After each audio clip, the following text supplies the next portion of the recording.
values around work rate and being a good citizen in camp, Gabby Agbonlahor's not happy about calls to leave Bellingham out. I don't like it, mate. We've seen this before with Rooney, with Beckham. We have a superstar player and everyone wants to put them up and throw them down. Sick of it, mate. Now, Premier League clubs are set to vote on proposals for new financial restrictions called anchoring.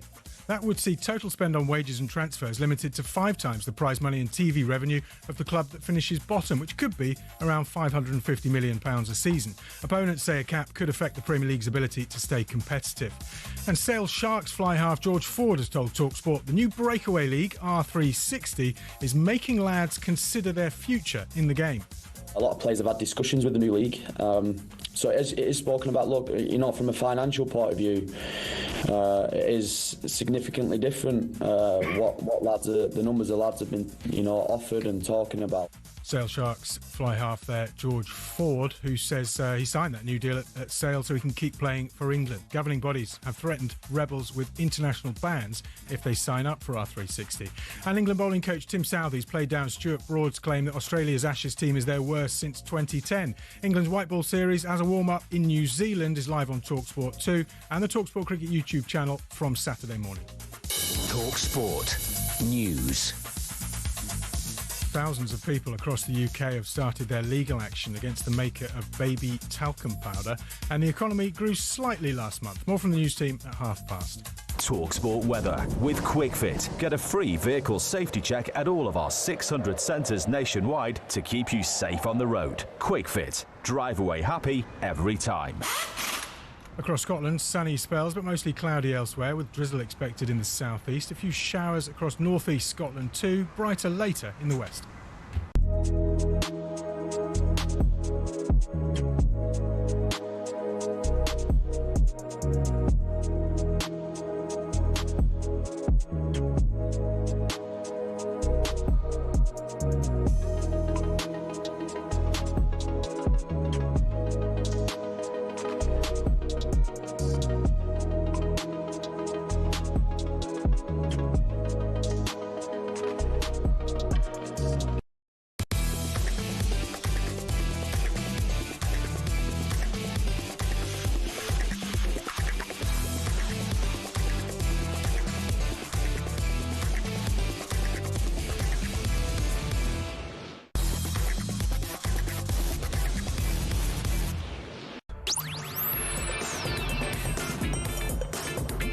Good morning, everybody. You're listening to Jim White and Simon Jordan. We're live in talkSPORT. So, ahead of a crucial vote on how to replace PSR, does the Premier League need fixing? Should it go for restriction or freedom? Meanwhile, is anyone bothered about seeing Fury Usyk for a third time? Also today, are we witnessing a Zaha insecurity? Who wants the Rangers job? Will 2 for the price of 1 work at Spurs? Can criticism only come from football people? Is there no smoke without fire? Regards Ange. And from midday we talk boxing with fight pundit Spencer Oliver. It's Jim White and Simon Jordan, and we're live in talkSPORT. 100% engagement. Jim White and Simon Jordan on talkSPORT. Well, good morning. Morning. I have you all to myself for the next 2 hours, and we're joined by Spencer Oliver. Indeed we are. Along the way, I think, Simon, we're going to speak to Frank Warren. Are we? I don't know about you, mate. Do you want Fury Usyk 3? I'm not averse to it. I'm not massively averse to it. Really? If nothing else, to see that if they can have an even more compelling outcome so we can finally shut Tyson up about the ridiculous, parable or fantasy that he wants to peddle that he actually won any of those fights. So from that point of view, yes. But I just want to see big fights. And if Fury is on the top of his game and Usyk feels that the only way he can get himself paid at the level that keeps him motivated and gets him a fight of the stature that he thinks is worth the economics that comes with it, then why not? I mean, I think it's 2-0. What's the point of a trilogy? Because they were good fights. And they weren't... Whilst we saw, I think, an acceleration of the gap between the two, Fury will have you believe something different. And, and Fury is still box office. And box office and entertainment still sells, and there's still value of it. And he still is a legitimate former world heavyweight champion. This is not Conor Benn versus Chris Eubank. That's all smoke and mirrors. This is real world champions that have won real things. Talking about are real people. You know, when you mention someone and like a bad smell, they come popping out of the ether and you haven't spoken to them for a while. Souness called me yesterday. Oh, how is he? I said to you, we haven't spoken to him all year. All right. He's very... Is he going for the Rangers job? No, I don't think so. No, but he's in a very happy frame of mind. Oh, good. Where Very was good. he calling you from? Some far-flung No, place? he was at home. He All was right, at home. okay. But he was in really good form, very happy of life indeed. I think it's because he's free of us. Oh, lovely. Well, Graham Souness, if you're listening this morning, good morning. We'll talk about the Rangers job and who wants it. It's more a story of who doesn't want it at the moment. It seems you've lit a bonfire under the West Ham fans. I don't think they're all that happy with your comments in that interchange we had yesterday with the man from, what was it, Dan Lawless, West Ham TV. And of course, there's going to be this protest and a boycott on Monday night before Nuno's first game against Brentford at the London Stadium. It's live in talkSPORT, but maybe there'll be very few people there. What they do is they play the man rather than the game. Apparently, I'm some Hooray Henry from Croydon that bankrupted Crystal Palace. That's all they... First of all, I'm not hooray. I went to state schools, and second of all, if you saw my background, the last thing you do is call me a hooray. And I certainly didn't bang up Crystal Palace. Maybe myself, but not Palace. And so what they're listening to, what my point was, I don't have any issue with them wanting better. When you starting the premise with, we want a new stadium, right? Well, it's just silly. I understand the issues that surround the stadium, and I understand that the challenges are maybe the Commonwealth Stadium that was built for Man City had football in its back mind as a backstop. Maybe there are arguments to push back on. Yeah. The Man City example wasn't a good one. Yeah. But I can tell you, building a bloody stadium in London, because how comes it costs only 800 million to buy to build Everton Stadium? A, the land, and B, the contracts for the stadium were signed 5 years ago. So get yourself across some knowledge before you start criticising mine. The cost implications of building a stadium in London will be in excess of £2 billion quid. Yeah. You think someone's going to rock through the door for West Ham United and spend £2 billion? And then what will happen is ultimately they'll have to pay for it, because even Abramovich was going to borrow money to rebuild Chelsea's new stadium. Right. So then you put the club into debt, and then Right. the players, then you won't be able to buy the amount of players that you want. Yeah. And then the fans will be screaming about the fact that you've got a £2 billion stadium being built for you, which actually doesn't have the quality of player because they can't afford to buy the players. Sure. So, you know, Okay. I don't think we had an unreasonable conversation with them. They just don't like it. No, we're only 7 minutes in. Pace yourself. Well, it's Thursday. I know I'm going to be off tomorrow.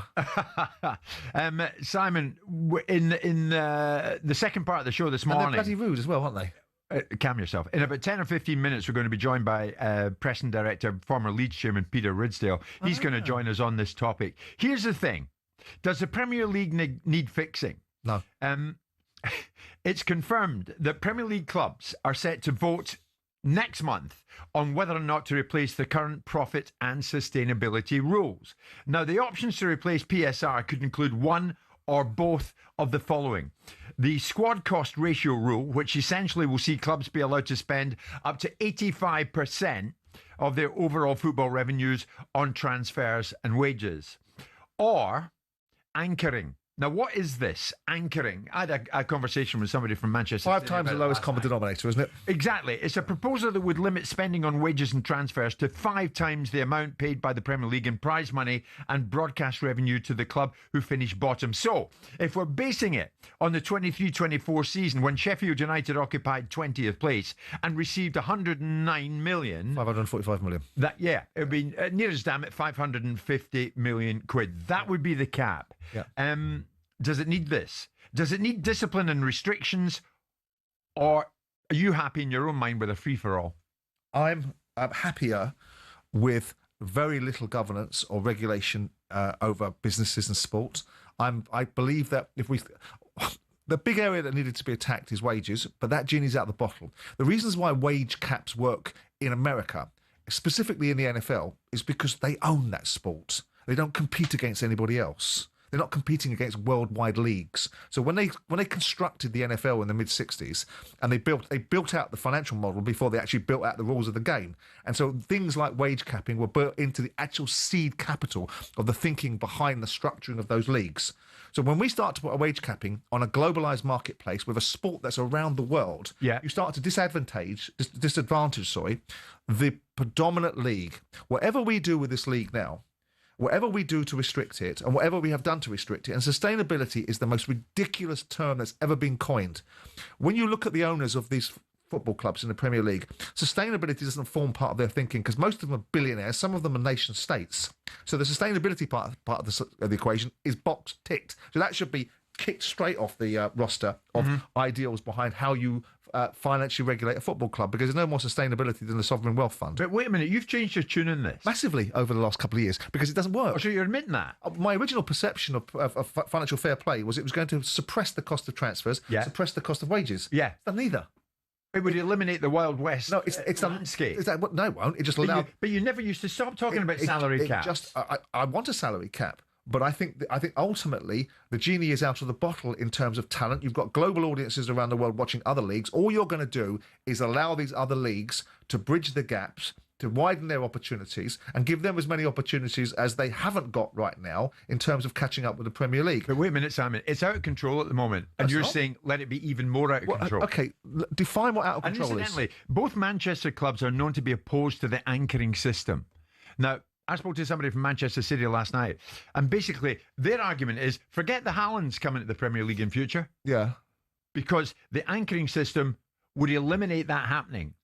Do you think that's right? Would that be the effect? I don't know why that would be the case, because ultimately, if you've got if they go for the 85%, they'd want to play in big other leagues where there aren't such heavy restrictions. Well, they won't matter to the Haalands of the world, because if you've got an 85% of your turnover, if you're Man City and your turnover is 800 million, then you've got 690 million worth of your budget. If on 85%, if it's on anchoring, I understand their argument, because if the anchoring was at 110 million, their budgets are going to be lower. They can still afford. If their wage bill isn't 550 million quid now, they can still afford the Haalands of the world. What they're projecting, transfers and wages. Yeah, but that's capitalised. Transfers and wages are about depreciation. They're not going to take 100 million off the top. If you spend 100 million on a footballer, that doesn't come off your wage bill. The amount of depreciation comes off your wage bill, not the actual capital outlay. So there's a different dynamic attached to it. I've moved along with new information, new understandings, and also the way that the market has moved. I wanted financial governance because I felt it would drive down the cost of wages, but it hasn't. What it's done is it's locked those in there that have. So if you're Aston Villa and you're Newcastle and you're Nottingham Forest, how do you get to where Liverpool, Arsenal, Manchester United, Manchester City and Chelsea are? The answer is you can't, or you have to wait several generations to be able to achieve it, which is not the object of the aim. So your idea is, line through it, the rules are, there are none. I would like to see nuance and context. If we are going to keep some form of governance and we are going to keep some form of PSR, it needs to be adjusted to the circumstances. No way should teams be coming out of the Championship being disadvantaged. So if you come out of the Championship, you should be able to have the same losses or the same disciplines as the rest of the Premier League has. So Nottingham Forest wouldn't have been potentially been sanctioned, because they were carrying losses from the Championship. So I'd like to see more creative balance and thinking. But I think, with due respect to PSR, given the Premier League has been an unprecedented success, the other challenges of football about the EFL, you want PSR, stick it in the EFL. They're the ones that need it. The Premier League don't need it. So what would you do here regards to the Premier League? How would you vote? If I was voting, I would vote for, if I was, which one of those illnesses do I want least? I would vote for the 85% of turnover. You wouldn't vote for anchoring? No. You see, Tony Bloom, the Brighton owner, someone you respect, of course, says, hang on, we need restrictions, we need something. He says it's getting to that point where the revenues of the league are going up at a certain rate and transfer fees and salaries are going up at a higher rate. Yep. It will only end in disaster if the losses sustained by clubs go up at an even faster rate. You're saying who cares? I'm saying... See, that got you, didn't it? I'm saying... That's made you think. Not at all, because I read the transcript on the way in. So, no, I don't think that's the case. I think that, Tony's £400 or £500 million into Brighton. And so his attitude is that I would want that to slow down. I want to pull some money back out again. I want to commercialise this. With respect, the rules that were in place for the Premier League were created 150 years ago.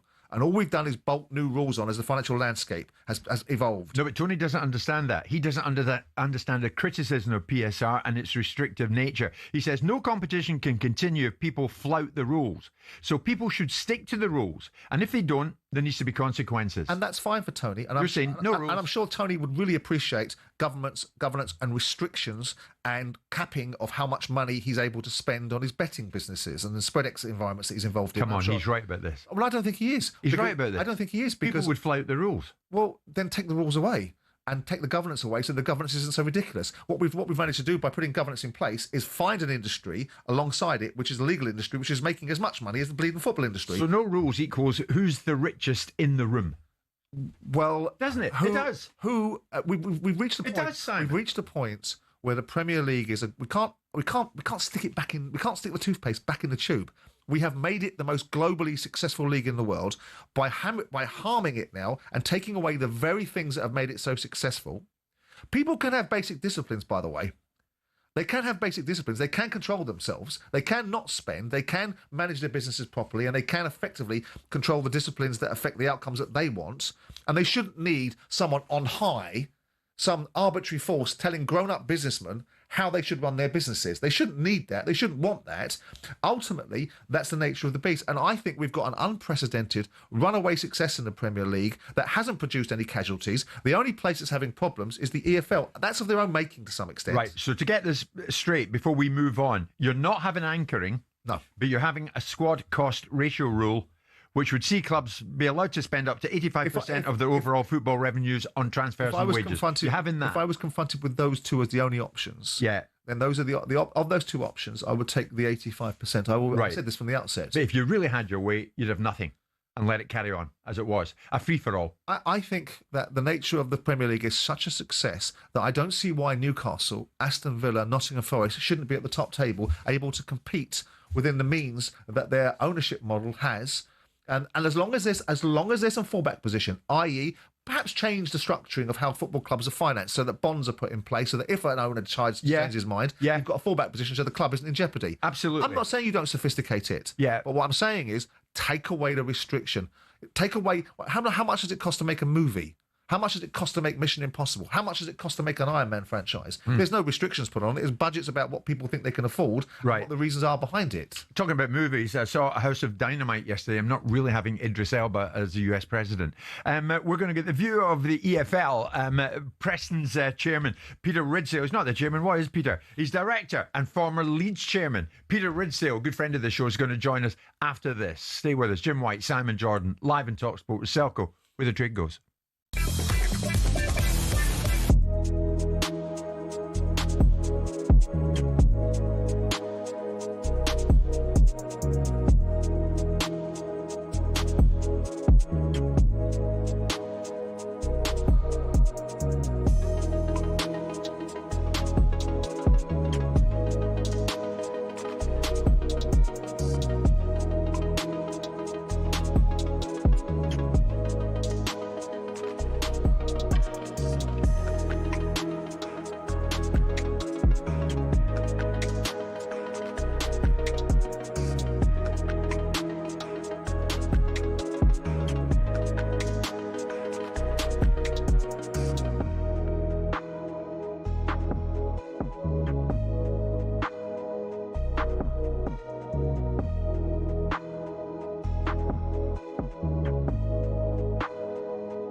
morning, everybody. Off to a flyer this morning. Thursday, October the 16th. It's Jim White and Simon Jordan. We're live in talkSPORT. We'll talk boxing further down the line. Frank Warren's going to join us. Do you want Usyk Fury 3? I'm not entirely sure that I do. I'd rather see Fury, if he's coming back, find AJ sometime next year. But that's just me. We're talking about the Premier League. Does it need fixing? Does it need discipline and restrictions, or a free-for-all? Two options in place, or two options being discussed to possibly replace PSR. A squad cost ratio rule. Mr. Jordan, and I pushed him to do it, eventually said, yeah, I'd go in that direction. And essentially that would see clubs be allowed to spend up to 85% of their overall football revenues and transfer and wages. Or anchoring, a proposal that would limit spending on wages and transfers to 5 times the amount paid by the Premier League in prize money and broadcast revenue to the club that finishes bottom. So based on that, Sheffield United, 20th, they received 109 million. That would be 550 million. Those are the options to replace PSR, and they could include one or both of those two items I've just brought to you. Peter Ridsdale, Preston Director. No, he's not. Preston Chief Executive, Preston CEO, and former Leeds Chairman. Peter, how could I get that wrong? Good morning. How are you? Yeah, I'm great, Jim. Thank you. Morning, Simon, as well. Morning, Pete. Peter, we're talking about English football. Is it time for regulation and a restriction? Is it time for more discipline? Or do we err on the side of let it go and let's see where it goes, even though that might become a total free-for-all? Well, look, I think that football in this country is broken in the sense that the success of the Premier League, and Simon's already talked to you about it this morning, is undoubted. I mean, the Premier League is one of the biggest success stories in this country for years.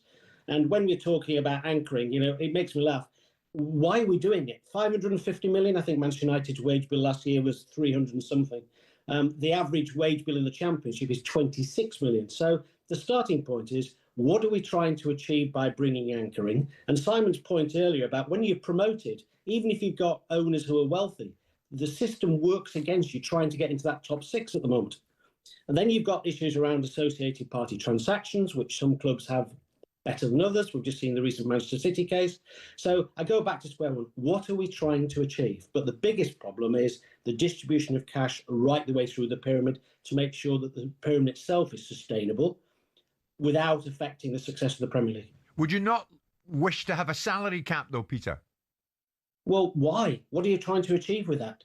Because you're talking about a squad here, salary cap, not a salary cap per se. You're then talking about a salary cap of 5 times the lowest distribution in the Premier League. The distribution this year for the 20th team will be 110 million. That's 550 million. That's already 200 million more than a club like Manchester United are spending. So it seems to me that you're going through the motions, but not actually achieving anything. They're whacking in depreciation, though, Pete, on the transfer. Yeah, no, I understand. Yeah. But with respect, Simon, I haven't gone through everybody's balance sheet, but there's still a £200 million gap there. And if you are a team, as you've already pointed out, like Aston Villa or Forest, etc., or Newcastle, look at the wealth of their owners. Why can't they invest if they want to invest to get into that top 6? We're on the same page, mate. But I mean, Peter, you were at the top of the house at Leeds United. I'll get to that. But I know for a fact, I'm sure like Simon and myself, you respect the Brighton owner, Tony Bloom. He's saying it's getting to the point where revenues of the league are going up at a certain rate and transfer fees and salaries are going up at a higher rate. It will only end in disaster if the losses sustained by clubs go up at an even faster rate. Do you disagree with that? No, but look, Tony's done a great job. Tony's worked smarter than most, because if you actually look at their profit and sustainability, a lot of it's been bolstered by very clever selling over the last few years. So if you work smarter than most and you sell very well, and he's talking about the cost of transfer fees, he's probably benefited more than most in terms of the transfer fees. Right. And therefore, I go back to, what are we trying to achieve? Are we trying to keep the top 6, whoever they are, as the top 6 forever? Are we going to allow other people to invest? Are we going to attract external investors, like we have with Newcastle, who are not allowed to spend? And then what are we going to do about the rest of the pyramid? And, if you actually look at the moment, the gap is getting greater between the bottom of the Premier League and the Championship. And even now we've got clubs in League 1 and 2 wanting to bring in their own salary caps, which would put a real cliff edge between the Championship and League 1. But, Peter, I was going to get to it. At Leeds United, you had a real go. A real go. You were trying to become the best in Europe. Might the story at Leeds have ended differently if a form of restriction and sustainability had been in place? I don't believe it would, because, I mean, people keep throwing Leeds United back in my face. But the reality was, after I left, 18 months later, they got relegated. And in those days, and it's a separate subject, as you know, parachute payments didn't exist. And it was on relegation that Leeds got into financial difficulties. When I was chairman, we were never outside of the top 5. And therefore, we were sustainable until relegation. Right. So, Peter, this morning, are you and Simon in agreement, as much as I can get this fella to my left to be in agreement about anything, that a squad cost ratio rule is the way to go and not anchoring? Well, neither. You're having neither. I know that.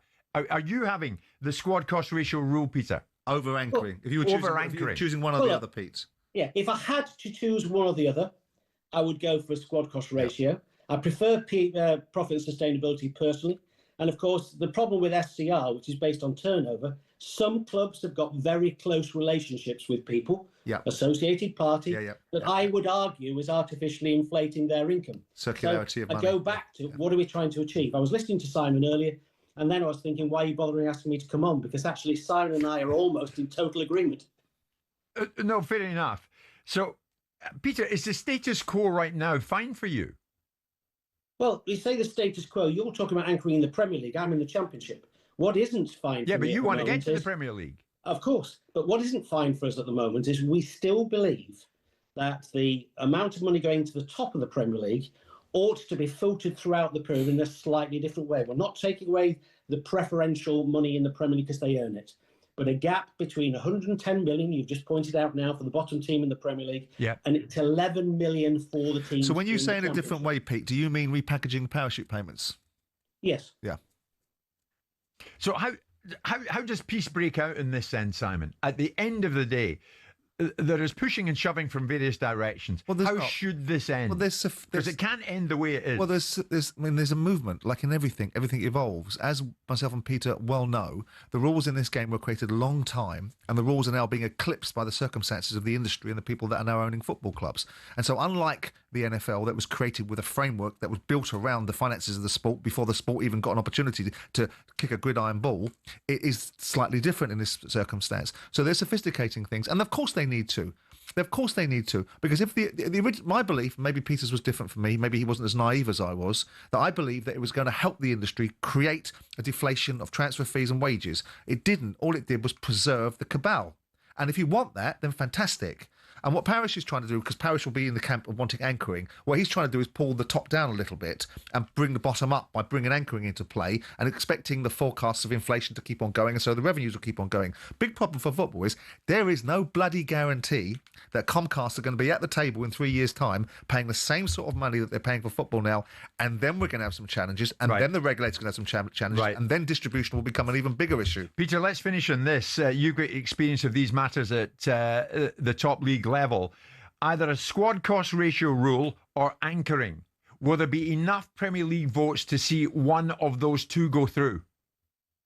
Well, look, clearly, I'm not clairvoyant, I'm not in the Premier League, but I would have thought either PNS as now or squad cost ratio would be the better proposal, not anchoring. Peter, thank you so much. Peter Ridsdale, Chief Executive of Preston North End. There you go. It's 10:30.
when was the last time you saw someone score with a knuckleball free kick?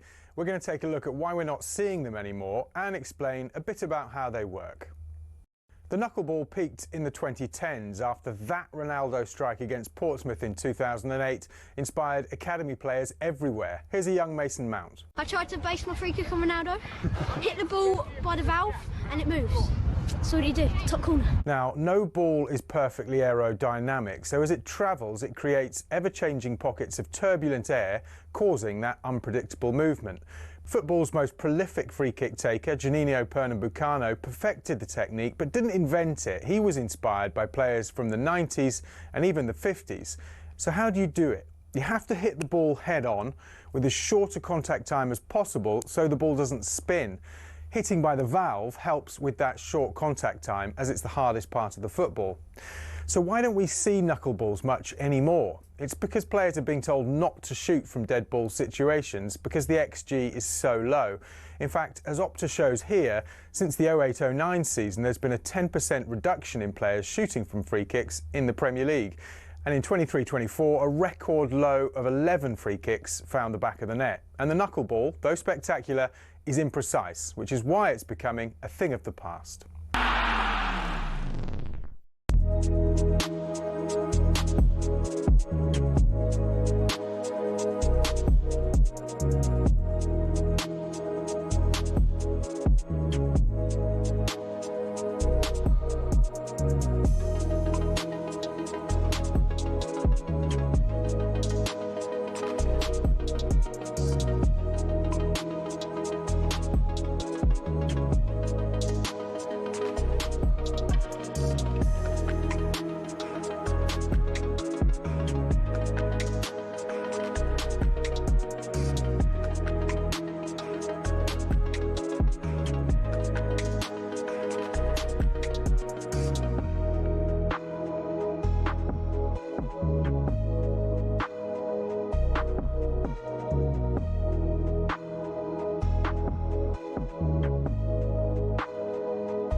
The latest episode of the talkSPORT Daily Podcast is available now as Jeff Stelling and Ali McCoy's debate whether or not it's finally time to scrap the Big Six.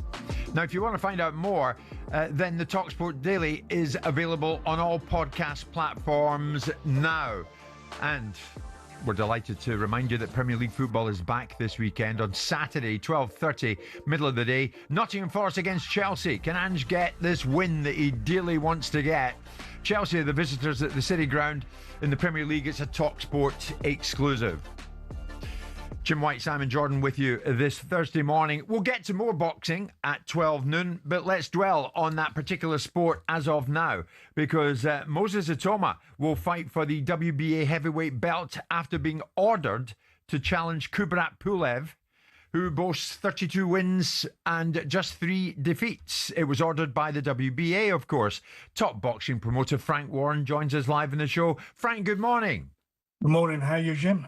Good, thank you, sir. How are you keeping? Do I hear you have a little cold in the nose? Are you a wee bit under the weather? I've got the old Bakerloo, mate. I'm struggling. Well, even at that, you're welcome on this show, and we're delighted you made the effort. So, Itoma Pulev, is this happening? Is it happening?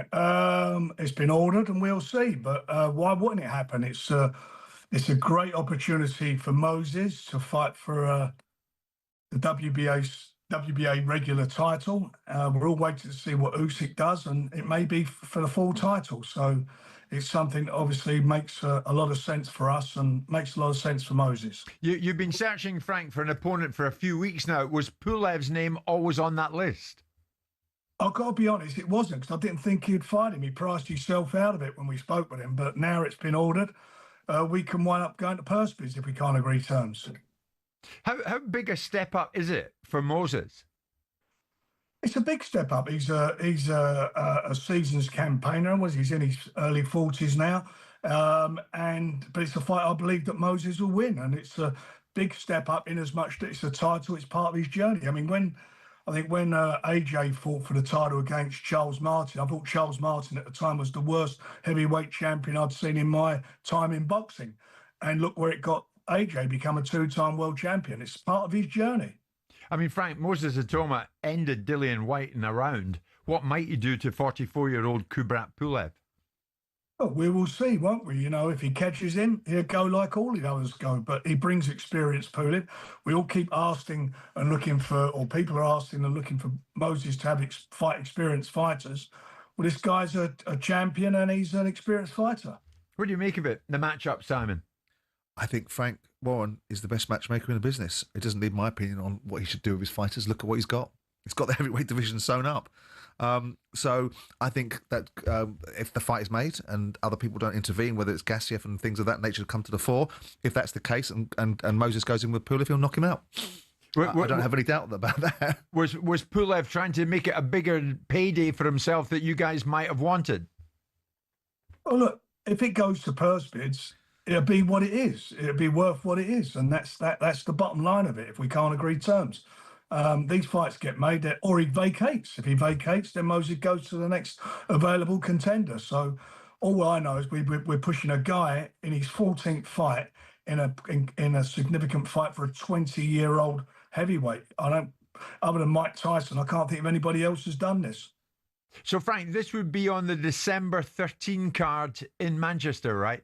No, we haven't. First of all, we've got to agree terms, and that may take time, so we can't confirm what the date is yet. I see. I don't want to put words in your mouth, but I'll put your words in your mouth, Frank, because you've been talking about Tyson Fury coming back. The fight he really wants is another go with Mr. Usyk, and he really wants that. And they were great fights, really close fights to watch. I'd watch that again. Do you think the public want to see it again, Frank? Because so far, played 2-1-2 for Usyk. Yeah, they are. They were good fights, though. And I believe one of them, I think Tyson was unlucky not to get the decision, but it is what it is. And Usyk's a great fighter of his generation. And as you just said, Jim, they were great fights to watch. I would watch them again, watch it again all day long. You know, but it was 2-0, Frank. This ain't no trilogy. Yeah, it was 2-0, and it's the same when Tyson fought Wilder. The first fight, I thought he won it. They gave a draw. The second fight, he definitely won. He knocked him out. And the third fight was one of the best heavyweight fights I've ever seen live. That's what they are. The styles blend, and we're in the business of making fights. Out of curiosity, Frank, why would Usyk take that fight? Is it just because that the money in the room would be for a Fury fight? Yeah, I think so. I think that's the truth of the matter, Simon.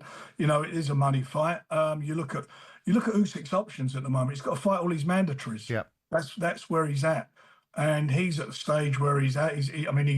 He deserves and should get all the money he can get from fighting. Whether he defends his titles or vacates them, we won't know. But he's just interested in money fights, and I get that and understand that at his age. And a big money fight would be him and Tyson. Which do you think is the bigger money fight, Frank, and which would you lean towards if you were given a choice? Would you lean towards the bigger money fight is Fury versus Joshua? And if that were the case, would you lean towards your preference being Fury fighting Joshua or Usyk? I think that, I'm not being disrespectful, I think the Joshua fight is an easier fight for Tyson. But what Tyson wants to do, and Tyson has made it very clear on a couple of occasions I've spoken with him about this, that he would like to fight Usyk. Do you think, Frank, with all the noise that goes around about the necessity for this fight to happen, and I'm going back to Joshua again, do you believe in your heart of hearts? I know you can't forecast what Tyson does because he's a man of his own mind, right? But do you believe in your heart of hearts that you're going to see a Fury versus Joshua fight? I can't say for definite that will happen. I can't say that. What does your nose tell you? What does it tell me? I've got to be honest. 1 minute I'll say yes, the next minute I'll say no. It's what we're dealing with. I mean, Tyson's not lacking as far as money's concerned. No, you know, he's well set up for set up for life and probably for another 20 lives. Yep. It's what he wants to do, and he really feels, and it's in his mind. It's in his mind that he feels that he should have got one of those results, the last result against Alexandrov. So that's what he wants. That's where he's at. But everybody you speak to, everybody wants to see the fight that's not happening yet between him and AJ. Yeah, So, and Joshua called Tyson out not that long ago, Frank, and the boxing public, I think, were saying, yeah, let's have that. So yeah, well, I'm sure they would. that's sure the they one would. they want. Just because Tyson wants Usyk, it doesn't necessarily mean that Usyk will say yes. But the boxing public, I think, would much rather have Tyson fighting AJ. Look, he's the one who's getting punched in the head. He's the one who has to decide who he wants to fight. And that's the bottom line of it. You know, he's 30, what's he now, Tyson? 36, 37 years of age. He'll want to do what he wants to do.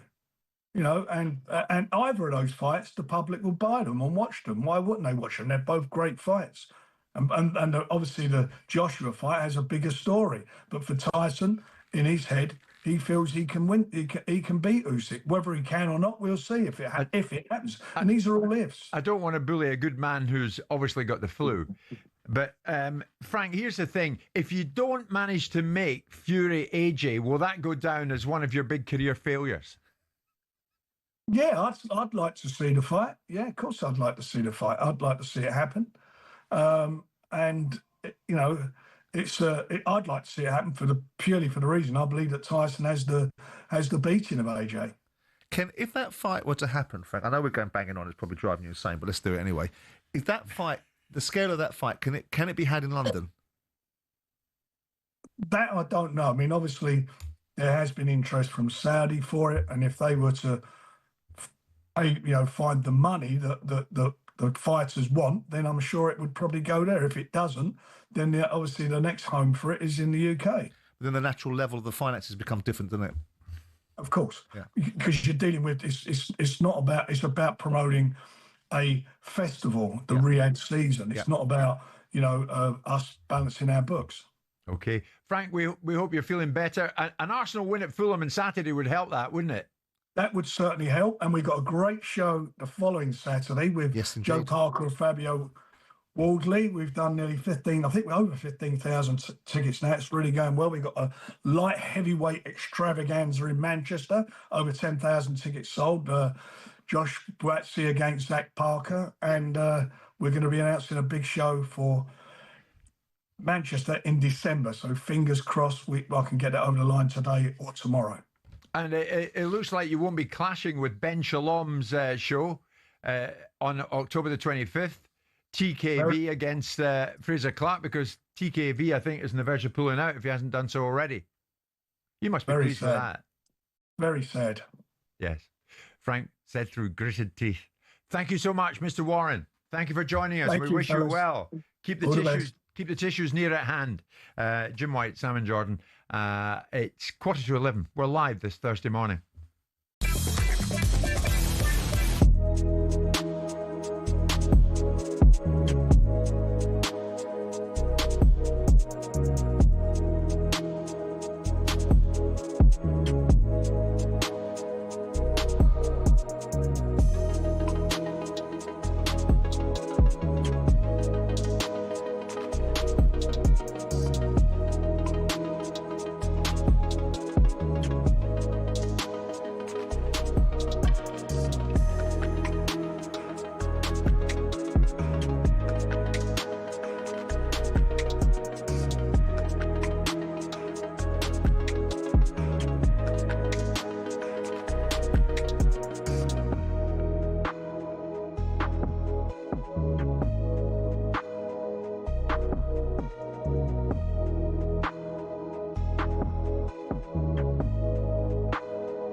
Now then, if you want the chance to win up to £100,000, you better listen up.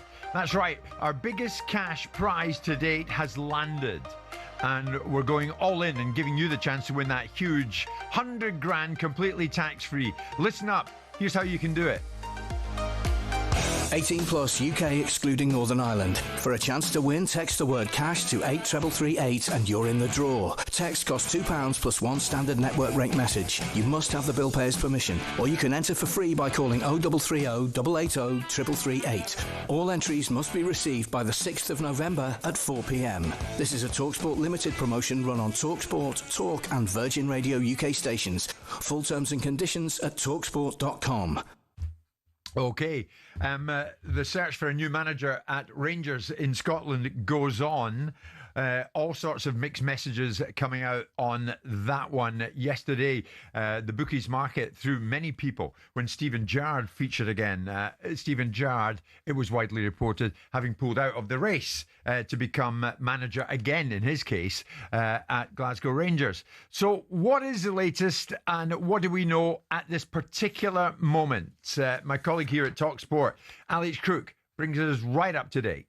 Well, I'll double down, Jim, on what I said to you earlier this week. It's hard to look at Rangers' managerial search and label it anything other than a shambles, because it's been nearly 2 weeks now since they parted company with Russell Martin. I think we all knew that inevitably that would have to happen. So you'd have thought a club of the size and the stature and the proud history that Rangers have would have had a number one target in mind, would have had a manager ready to go. But here we are, a couple of days before they return to league action, and we're seemingly no nearer to getting a permanent appointment. I think Danny Roll withdrawing from the race is significant.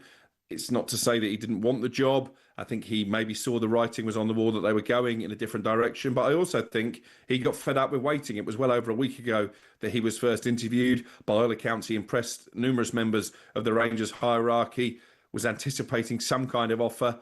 That hasn't been forthcoming. And I think the reason that hasn't been forthcoming is that Rangers are now very much diverting their attentions to Kevin Muscat, someone that we spoke about a couple of days ago. But that won't be an easy one to get over the line, because he is manager of Shanghai Port over in China. They are 4 games away from winning the league title. I think he's keen to see that project through. So I think if Kevin Muscat is to become the new Rangers manager, you probably won't see him in the dugout at Ibrox until after the international break in November, and maybe that paves the way for someone like Neil McCann, former teammate of Muscat, to take charge on an interim basis.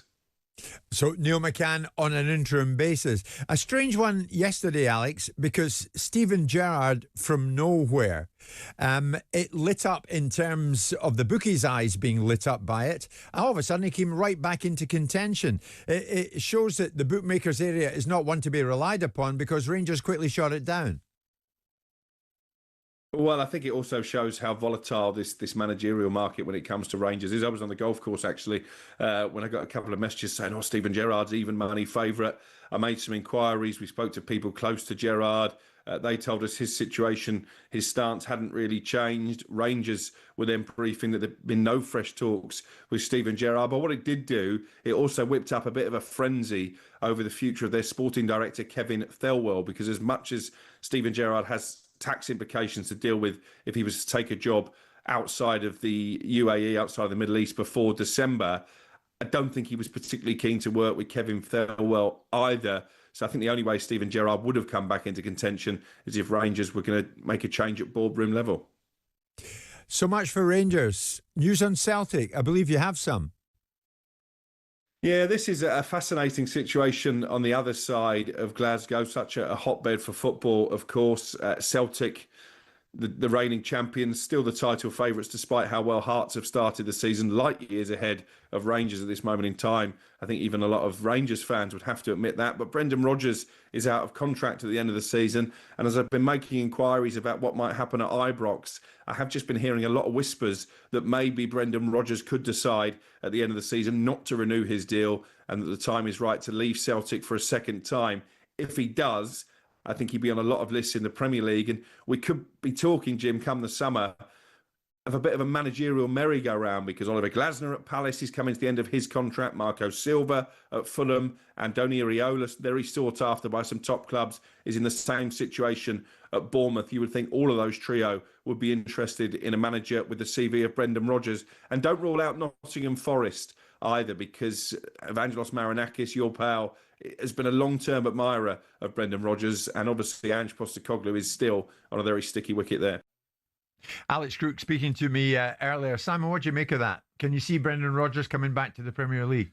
I can see it in Brendan's eyes, yeah, because that's probably where he wants to be. Obviously, it suited him to go back to Celtic because the Leicestership was sinking and he didn't fancy that anymore. And when he left Celtic, the Leicester opportunity was bigger than the Celtic opportunity, so he didn't fancy that one at Celtic anymore. So he probably doesn't fancy it at Celtic anymore, probably fancies it at somewhere in the Premier League. I'm curious to see why Marinakis is a huge admirer of Brendan's. That would be a curious situation to have explained to me exactly what he admires about Brendan, and in conjunction with Nottingham Forest doing something meaningful in the Premier League. Well, I think he was an admirer of Ange as well. So, well, evidently, but he employed Ange. What I'm saying is that ultimately I'm curious to see why the conversation about Brendan is then permeated with the expression that he's an admirer of Brendan Rodgers, and how that's and how we know that and where that's come from and why that is the case. Simon, listen, on Rangers, we've got used to the idea that Russell Martin is no more. Yeah. And we know the circumstances under which he left. Yep. You'd have had somebody in place by now, would you not? It's Thursday. They play Dundee United on Saturday in the Scottish Premiership. In an ideal world, you can make these observations about what a shambles looks like. And in an ideal world, you should have a manager in place as quickly as you possibly can. You should have a solution to the challenge that you pull the lever and you want to fire somebody. You should have it doesn't really work that way. And Rangers are a magnificent football club in scale and stature, but they're not a magnificent football club for the audience of big-time managers. There's a certain pool of managers around the world that will fit into the economic budget that Rangers are prepared to spend on their manager and the model of Scottish football. So like I've said, it's very easy to pick up the phone to Rafa Benitez, pay him £5 million a year, off he'll come. Yeah. But they don't want to spend that kind of money. And I understand that. I'm not suggesting that's the kind of money they should have to spend to be competitive in Scottish football. But you look at look at all the people around you. You look at the component parts. Thirlwell, Greta Steinson, who's involved with the 49ers, as part of the consultation people that are involving themselves in decision making. Look, get Muscat done. I mean, it would appear to me that Muscat's the direction of travel. Cure it and move on. And make some strong decisions and start leading this football club properly, because you've delegated. And there's nothing wrong with delegation. People can delegate. Sheikh Mansour went to one football match in about 10 years, didn't he? He delegated. Yeah. But if you can delegate, you've got to delegate it to the best in class. Did Suna shed any light on his... I didn't ask him, actually. No. I didn't ask him. I was obviously too busy listening to him talk about himself. OK, we'll continue to talk about ourselves. We're coming up to 11 o'clock. Jim White and Simon Jordan live in talkSPORT.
talkSPORT Sports Update, powered by the Nissan Van Range. Score a winning hat-trick of performance, payload and price. Search Nissan Vans or head to your local Nissan Van Centre. With your headlines at 11 a.m, I'm Nick Ellaby. Good morning. An inquest into the death of Ricky Hatton has heard he took his own life. The 46-year-old was found unresponsive at home by his manager Paul Speak last month. Anyone affected by this news can contact the Samaritans for free. With Premier League clubs set to vote on alternatives to PSR, including a spending limit on transfers and wages, Simon Jordan says he prefers as little regulation around the business of football as possible. All you're going to do is allow these other leagues to bridge the gaps, to widen their opportunities and give them as many opportunities as they haven't got right now in terms of catching up with the Premier League. Kevin Muscat's the new favourite to take over at Rangers. That's after Danny Röhl became the third name to rule himself out. Meanwhile, our chief football correspondent Alex Crook has given White and Jordan an update from Celtic. Brendan Rodgers is out of contract at the end of the season, and as I've been making inquiries about what might happen at Ibrox, I have just been hearing a lot of whispers that maybe Brendan Rodgers could decide at the end of the season not to renew his deal. This morning, England fly half George Ford has spoken to talkSPORT about the new big money breakaway rugby league R360. Definitely making lads consider what they want to do in the future. Governing bodies have threatened rebels with bans from internationals. Ford's just signed an extension at Sale Sharks. Playing for England is what I want to do. I'm motivated to do that. So, for me to do that, that's why I made the decision to carry on my time here at Sale. We've got Saracens versus Sale in the Prem live on talkSPORT 2 this Saturday afternoon. And England bowling coach Tim Southee's played down Stuart Broad's claim that Australia's Ashes squad is their worst since 2010. As they build up to that tour, we've got England's white ball series in New Zealand live on talkSPORT 2 and the talkSPORT Cricket YouTube channel. The first T20 starts on Saturday morning. talkSPORT News.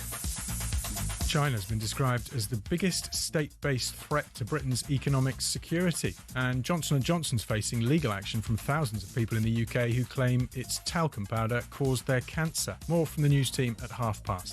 talkSPORT weather with QuickFit. With expert technicians in all our centres across the country, we'll keep your car's inbuilt safety tech in top condition this winter. Book today at quickfit.com. Across Scotland, sunny spells, but mostly cloudy elsewhere. Drizzle expected in the southeast. A few showers across northeast Scotland too. Brighter later in the west.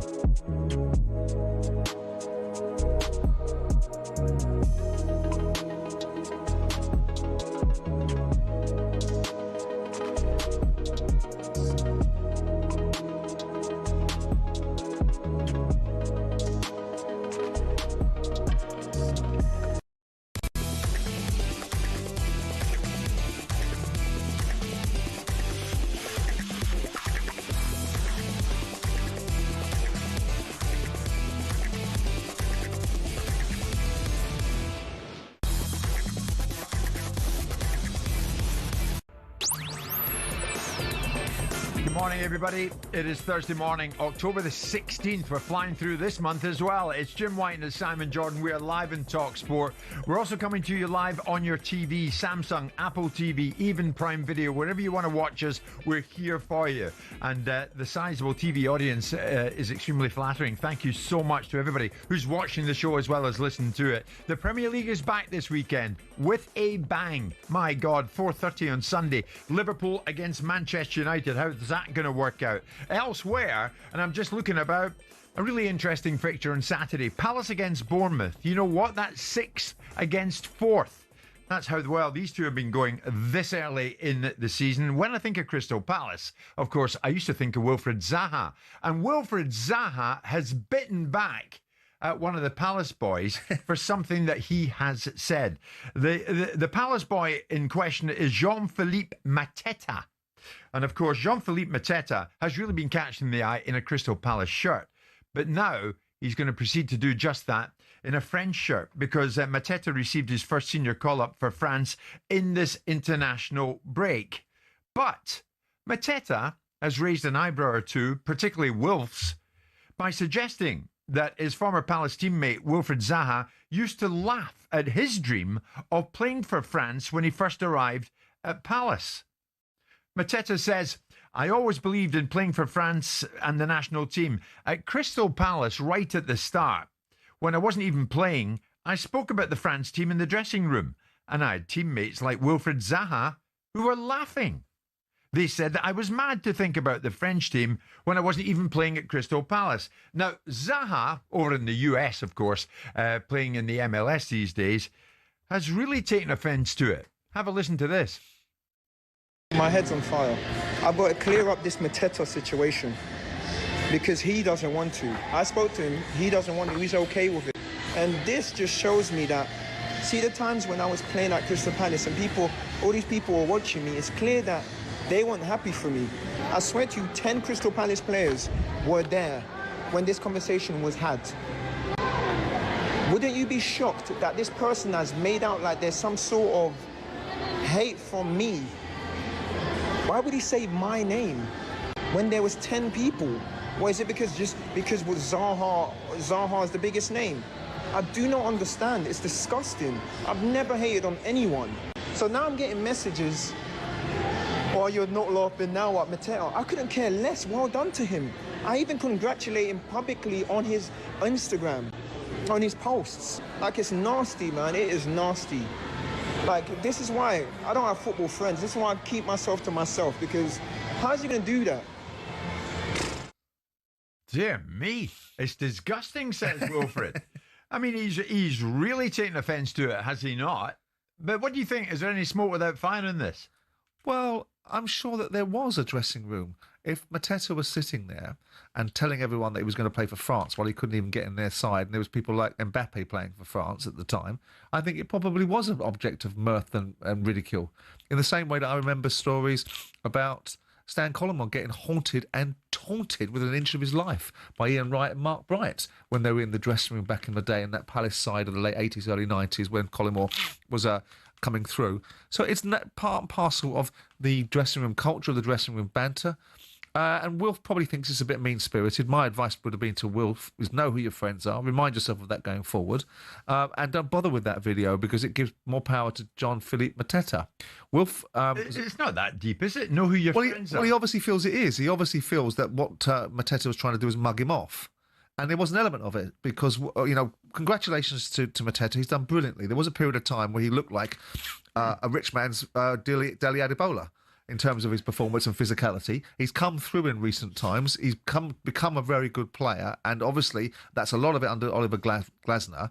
So maybe the banter and the challenges that were going on in the dressing room, which is always going on, it's humorous most of the time. If they were mates, then he didn't need Jean-Philippe to have gone out and say, well, Wilfried Zaha did this to me and Wilfried Zaha did that to me. I mean, Wilfried shouldn't be so sensitive. He should rise above it. He should now know that don't bother sending Jean-Philippe Mateta any congratulatory emojis going forward because he's not your pal.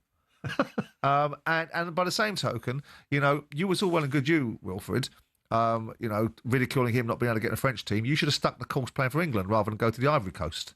Ah, yeah. So there's an element of that as well in the equation. Do you think there's an underlying irony, a bit of bitterness here, that Palace's more successful times of late have come after Wilfried? And I should imagine there's an element of regret that Wilfried wasn't part of it. The reasons why Crystal Palace are in the Premier League, and the reasons why Crystal Palace is new ownership post me were able to sustain the financial challenges they had was because Wilf Zaha was sold to Man United for 15 million quid, then loaned back to Palace, then scored the winning goals in the playoff semi-final at Brighton. And ultimately, his goals kept them in the Premier League for years. So all of the foundation that was built and the success that Jean-Philippe Mateta is now able to enjoy, in part, was created by the successes of Wilfried Zaha previously. So his reputation as a Crystal Palace stalwart and legend cannot be in any way diminished by the fact they've gone on and done great things like win an FA Cup and get into Europe. Yeah. Because Palace have been in the Premier League for 13 years, 12 years, 13 years, coming up to 13 years. Wilfried Zaha was an integral... There was a period of time where it was said you cannot win a football match at Crystal Palace without Wilfried Zaha being in the side. And thank God that's proven to be wrong. Elise came along, Eze came along, eras eclipse. Well, Wilfried's got the needle. He's got the needle because you think Mateta's having a cheap shot at him because they had a bit of banter in the dressing room. Mateta's all of a sudden cock of the walk because he's riding high. Do you think it's a cheap shot? I think it's small-minded on both their parts. I think Mateta should be able to rise above it and have the joke with Wilf that should be had, which is, I told you. And Wilf should be above sending a video out because a few people probably have a pop at him because they think he's a bit mean-spirited. I mean, he says he's disgusted. He's easily disgusted. He's annoyed. Well, he thinks that he's being made fun of on the back of something. And he's also saying, and it's fair to be saying what Wilf is saying, if 10 guys are doing the same thing, if the dressing room, 10 of them are going, you're going to play for France... how about maybe drop a few kilos first and get anywhere near the first team before you even think about that? Now, most people would have said it, wouldn't they? If you're sitting in that dressing room... Yeah. I mean, we used to have a player at Palace, when I signed him from Arsenal, Julian Gray, the one who played for Birmingham, spent his entire time telling everybody his best mate was Thierry Henry, because we'd signed him from Arsenal. And he got pelters from the dressing room, telling everybody what they did at Arsenal, how Thierry told him this, and everyone was like, you were probably his boot boy, Julian. You see, I quite like it that Mateta has not forgotten. And maybe they laid it on thick to Mateta at that time. Maybe they did. Don't get beyond yourself, son. And so, etc., etc. He's decided, I'll show them. And that could also be a case, and maybe Mateta is no better than they are. Because if you're better than what people are, you don't do the same things that they do they? No. So if someone parodied you and ridiculed you because of your ambitions and aspirations, now that you've achieved them, what you do with a great deal of dignity is you just go, there it is. Yeah. He didn't want to. He wanted to make a point at Wilfried Zaha's expense, so he's no better than them, is he? Yeah, I mean, it's a quote he was talking to L'Equipe, right? The French newspaper. Oh, that means it's taken out of context, of course. No, I think it's fair. I think it's fair of Mateta to say, there's a few who had a laugh at my expense some years ago. Here's a name for you. Will Zaha was one of them. But, think about it. If Jamie O'Hara sat in this studio now and told you that he was going to win Mastermind, right? What would you say to that? You'd say, Man United made £500 million profit this year. That's what you'd say. That'd be a Mastermind question, wouldn't it? I'd be somewhat How surprised. much profit did Man United make last year, Jamie? 500 million. I don't think so. We think it was a £33 million loss.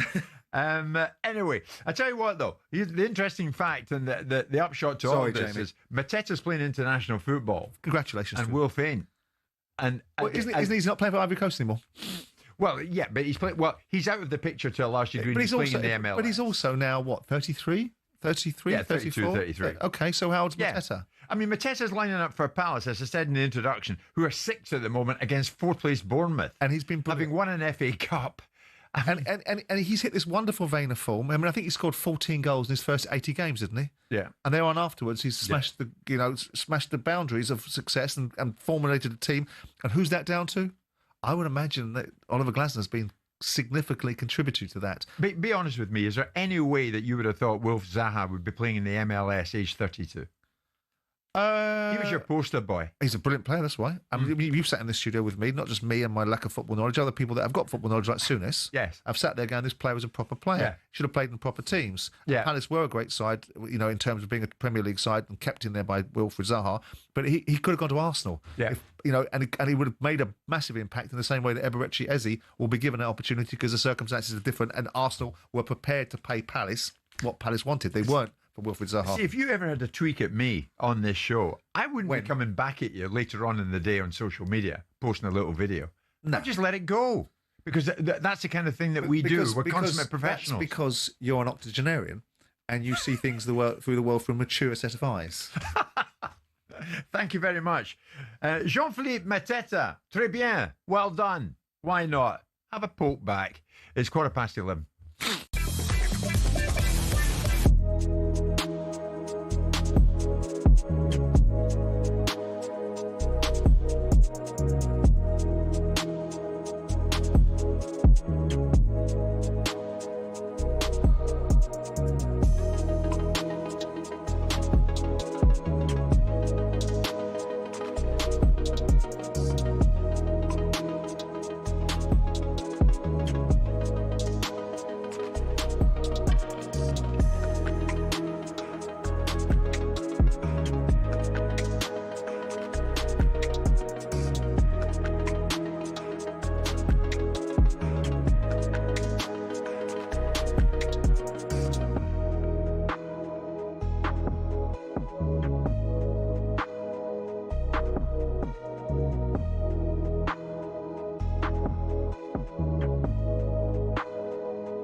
Business Briefing on talkSPORT with Tesco Mobile for Business. Got a side hustle providing doggy daycare? Take the lead with business phone bills for up to 40% less than the big three networks. For verification, see tescomobile.com/business.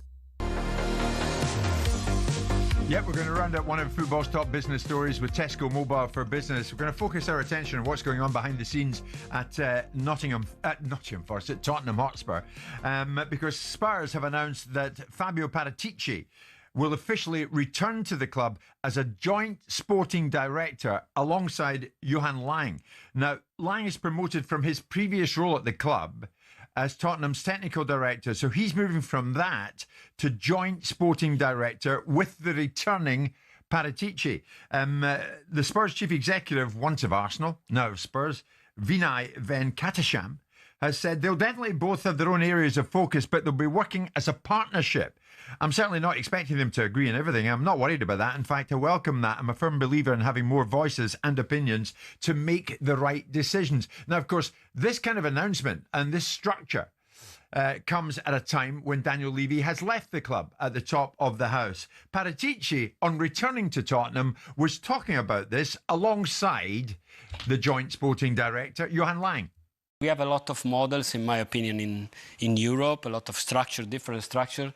And we have a lot of models, but in every models, the truth is maybe the job titles are different, but there are at least 3 persons driving the football areas. So we need more persons now. We need more specializations, and we have a lot of departments to manage. We have a transfer window. We have the players, the agents. So we need people, and I'm very happy to work with in this group of person. I think we have different skills, but we know football area each other in the right way. So my skills are more players, managing players, transfer window, loans and pathways. So are more in this way, but together we will discuss about. With the coach and with the recommended players, and this is my job. So that was Paratici speaking about returning, and he'll work alongside Johan Lang, and they'll both be sporting directors. Oh, yeah. How does this work? Does 2 for the price of 1 work well in football? Can it lead to too many cooks? I would have thought that given what you got a ban for, you want to keep them away from player valuations. But anyway, that's a different discussion. Look, clearly they think that there's a role that's been inhabited in his absence. I would think that probably Paratici was still in the background. But let's just say he wasn't, right, for the purpose of this conversation. And that Johan Lang has been promoted into a role and run that role for a couple of years while Paratici has been cooling his heels. And they've seen a skill set in him that they don't want to lose. And so, as a result of it, they think that they've got 2 very capable individuals. They can devise or devolve the authority and the working environment down to 2 levels. I mean, we're talking about maybe a 300 grand salary here. I know that's a lot in the real world, but it's not in La La Land. It's a rounding error for big football clubs in terms of what they spend. It's what they spend on, match day travel, let's say, on coaches getting back and forth to games. So it's not a big deal in terms of the cost implications of it. It's whether it's jobs for the boys. It's whether it's be under the previous regime. Let's not be under any misconceptions. The fellow that's running Spurs now has been brought in by Daniel Levy. He was brought in by Daniel Levy because they shared same visions. He was brought in by Daniel Levy because he liked the cut of this man's jib when he saw him at Premier League meetings and reflected the same sentiments back. So I don't think there's going to be any material departure, given the fact they think the same way. The only thing difference, I suspect, is that the Lewis ownership model has probably changed his view on PSR. Maybe Daniel was an obstacle in the way. Now, going into this situation, do we think that the various aspects of what they're being asked to do are islands in their own right? Well, they can blame one another now, can't they? I mean, ultimately, if Paratici goes and buys a load of players and they don't develop properly because they haven't been given a proper sports nutrition and all that sort of stuff, he can blame Langer. Yeah. If Langer brings assets out that are worth something and develops something, that he can blame, or he can blame, Paratici for giving him, bad fodder to work with. Yeah. Look, there is always this mentality in football that there's this big entourage. I mean, we talk about entourages. No one has bigger entourages than boxers, do they? But there's a big entourage that goes around and becomes jobs for the boys and throwing coaches and set-piece coaches and backside wiping coaches and whatever else. The fact of the matter is that you're buying huge assets, you're spending lots of money on players, and there may well be a necessity to, I don't know the organisational structure of other football clubs. You know that there's only one sporting director, but I don't know whether there's an assistant sporting director. And there's an element of this is just keeping a fellow in a position that's been given a position for the last couple of years, not putting his nose out of joint, and bringing the main guy back. And then saying, let's be frank about it. Paratici don't want to deal with nutrition, does he? He wants to buy and sell players. Right. So let him do it then if he's good at it. But I mean, football departments, and this is a clear example of it, have become pretty bloated, haven't they? Langer, in one moment, is a technical director at the football club. Now he's joint sporting director. Did we need this 20 years ago? No, but the world has changed, and there's lots of things that we probably didn't. How, Simon? Everyone's striving for success. Because the due diligence that's required. Peter Ridsdale came on and spoke about diligence, and he spoke about due diligence and the margin of errors being reduced by being diligent, which is what Tony Bloom does. There's a reason why Brighton don't seem to buy bad players, only seem to sell players at the top of the market, don't seem to recruit bad coaches that don't take them further forward. And I would wager that's because they're very thorough in what they do, which means they have to have the resource and the concentrated mind to make sure that the errors that they make are very small. So if you take someone's brief and you make it wider, you give them an opportunity to make more errors because they're focusing on more than one thing at a time. And a lot of people can, some people can't. And you'd like to think that people can do more than one thing at a time. They can walk and talk and chew gum, right? Something Joe Biden couldn't do. But the fact of the matter is in this situation, you've now got someone you would probably appreciate. Yeah.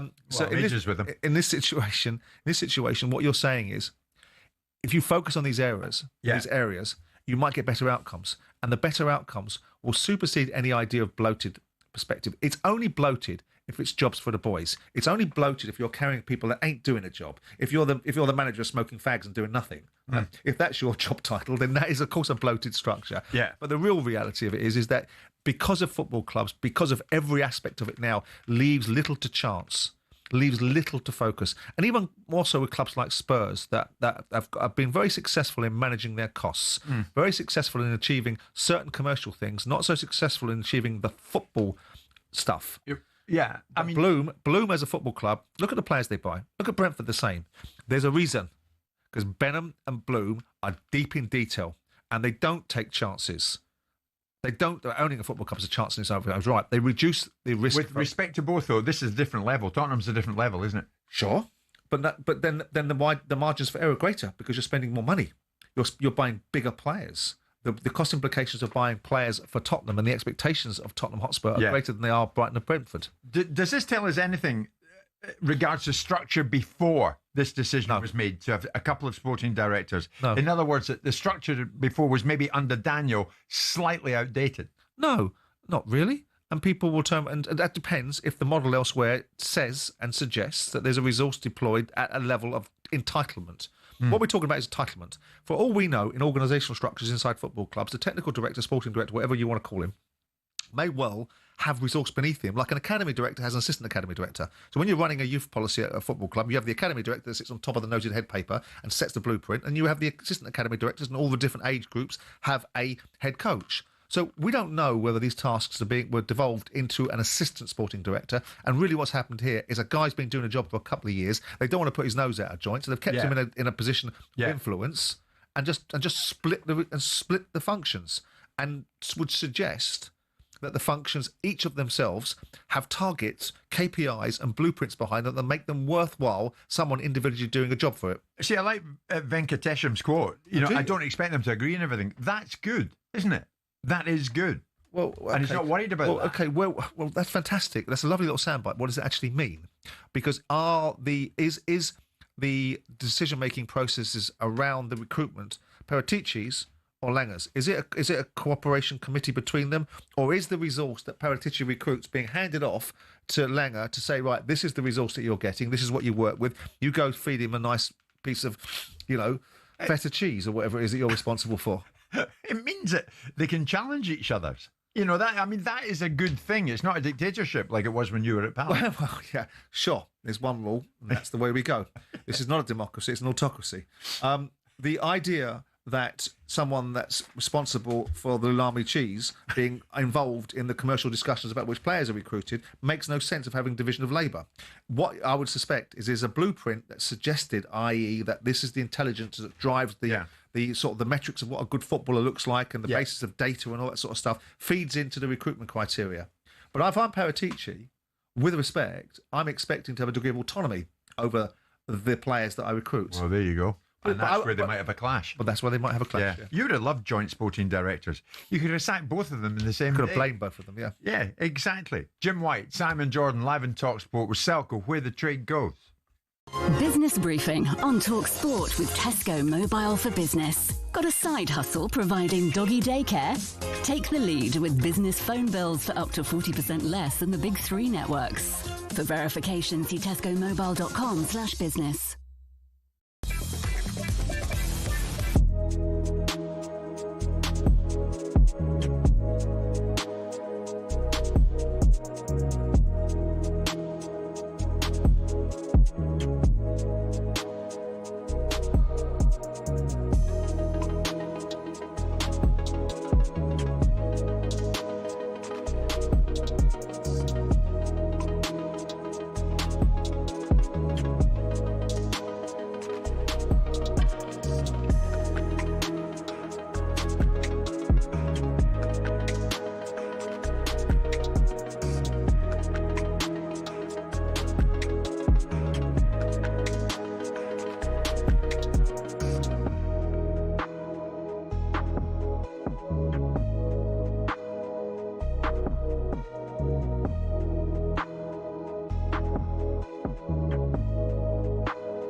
Jude Bellingham is expected to have talks with Thomas Tuchel soon about getting back into the England squad. The German has spoken about his non-negotiable standards on work rate and behaviour.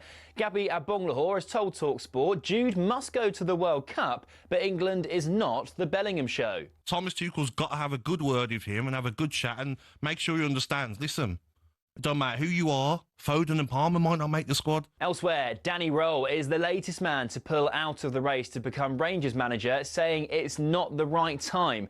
Former Ibrox defender Kevin Muscat is now the front runner. Now, Premier League clubs are preparing to vote on what some people are calling a salary cap. The proposal, officially called anchoring, would see total spend on wages and transfer limited to 5 times the prize money and TV revenue of the club that finishes bottom. Jamie O'Hara has been arguing against it. They have a short career, 10 years they've got. Yeah. 6 years at the most to make your big contract. 6-7 years will be your main deal. Yeah. That's got to last you forever. And England bowling coach Tim Southey has played down Stuart Broad's claim that Australia have the worst Ashes team since England last beat them down under in 2010-11. I don't think there's ever a bad Australian cricket team, but I think you look at how good they've been for so long and you look at the side now, it's obviously a changing time for them. As always, there's plenty more at talksport.com.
It's showtime on talkSPORT with BetMGM.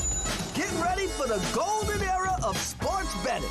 Visit betmgm.co.uk or download the app. 18 plus gambleaware.org. It's that time. We're joined by Sean Martin at 11:34 to be precise from BetMGM to look at today's sporting events and the odds round and about them. Let's go for it, Sean. The upcoming fixtures for the top 3 Premier League title contenders. We're looking at Arsenal, Liverpool and Manchester City. Where are we going with it? We are. So Liverpool, morning guys, by the way. Morning. Liverpool went into this break with a defeat to Chelsea. They start this run against Man United and end it away to Man City. So potentially a pivotal run of league fixtures between now and the next international break. So the way I've decided to go about this, Simon, is I'll give you each club's run of 4 league fixtures, not Europe or Cup, but they all do play those two. And all I want from you basically is how many points out of 12 do you reckon they get? All right, Jim, feel free to chime in. Berate his answers. No, Sean. I'm looking forward to hearing what's coming here. On you go, Sean. Right, so we'll start with Arsenal. They've got Fulham away this weekend, Crystal Palace at home, Burnley away, and then Sunderland away. How many out of 12 there, Simon? 10. 10? Dare I ask who you think they're going to drop points against? Palace. Oh, I knew that was coming. I should have predicted that, really. I should have predicted that one. That's not bad. I would go with that. I would go with him on that. Not that he's the blindest bit interested in me going with him, but I would go with you on that one, Simon. Good start. It's at the Emirates, right enough. I don't know about that one. Right, anyway, Liverpool. Now, they've got Man United at home, as I say. Then it's Brentford away, Villa at home, and then City away. I think that's the toughest one. 10. 10. That's interesting, must say. I had them. From my point, it's disinteresting. That's why I just said the same thing.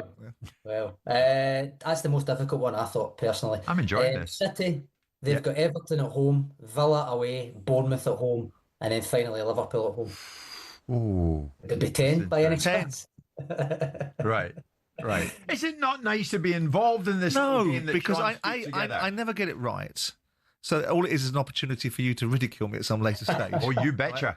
Yeah, and you know, and same for Matt Gibson or this one to come on and tell me what I've got wrong. Yes, so I don't like these sort of forecasting things. Interesting though, 10, 10 and 10. 10, 10 and 10. Jim changes absolutely nothing at the top then, which is not the way I thought that was going to go.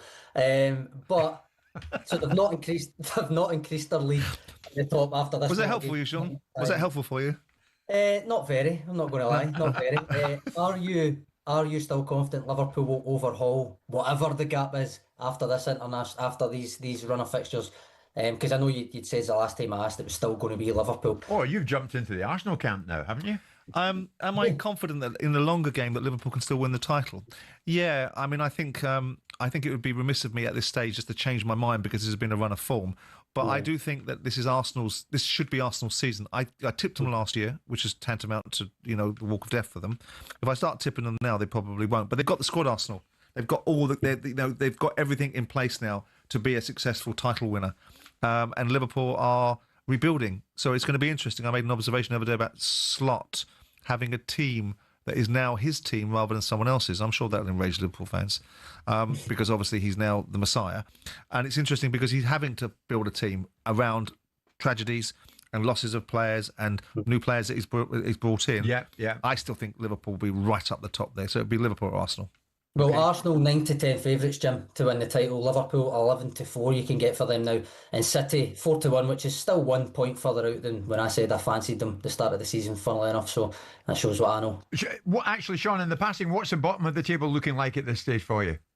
Well, so speaking of the next run of 4 league fixtures, Nottingham Forest have Chelsea, Bournemouth, Man United and Leeds, and they'll certainly be underdogs for the first 2, if not the first 3 of those. So more losses potentially could put Ange Postecoglou in real danger. They're 17th at the minute and 11 to 4 to go down. That makes them 5th favourites for relegation. And I think I'm right in saying if that was to come to pass, they'd be the 3rd side in Premier League era to go down in a season in which they've been playing in a major European competition after Blackburn and Ipswich.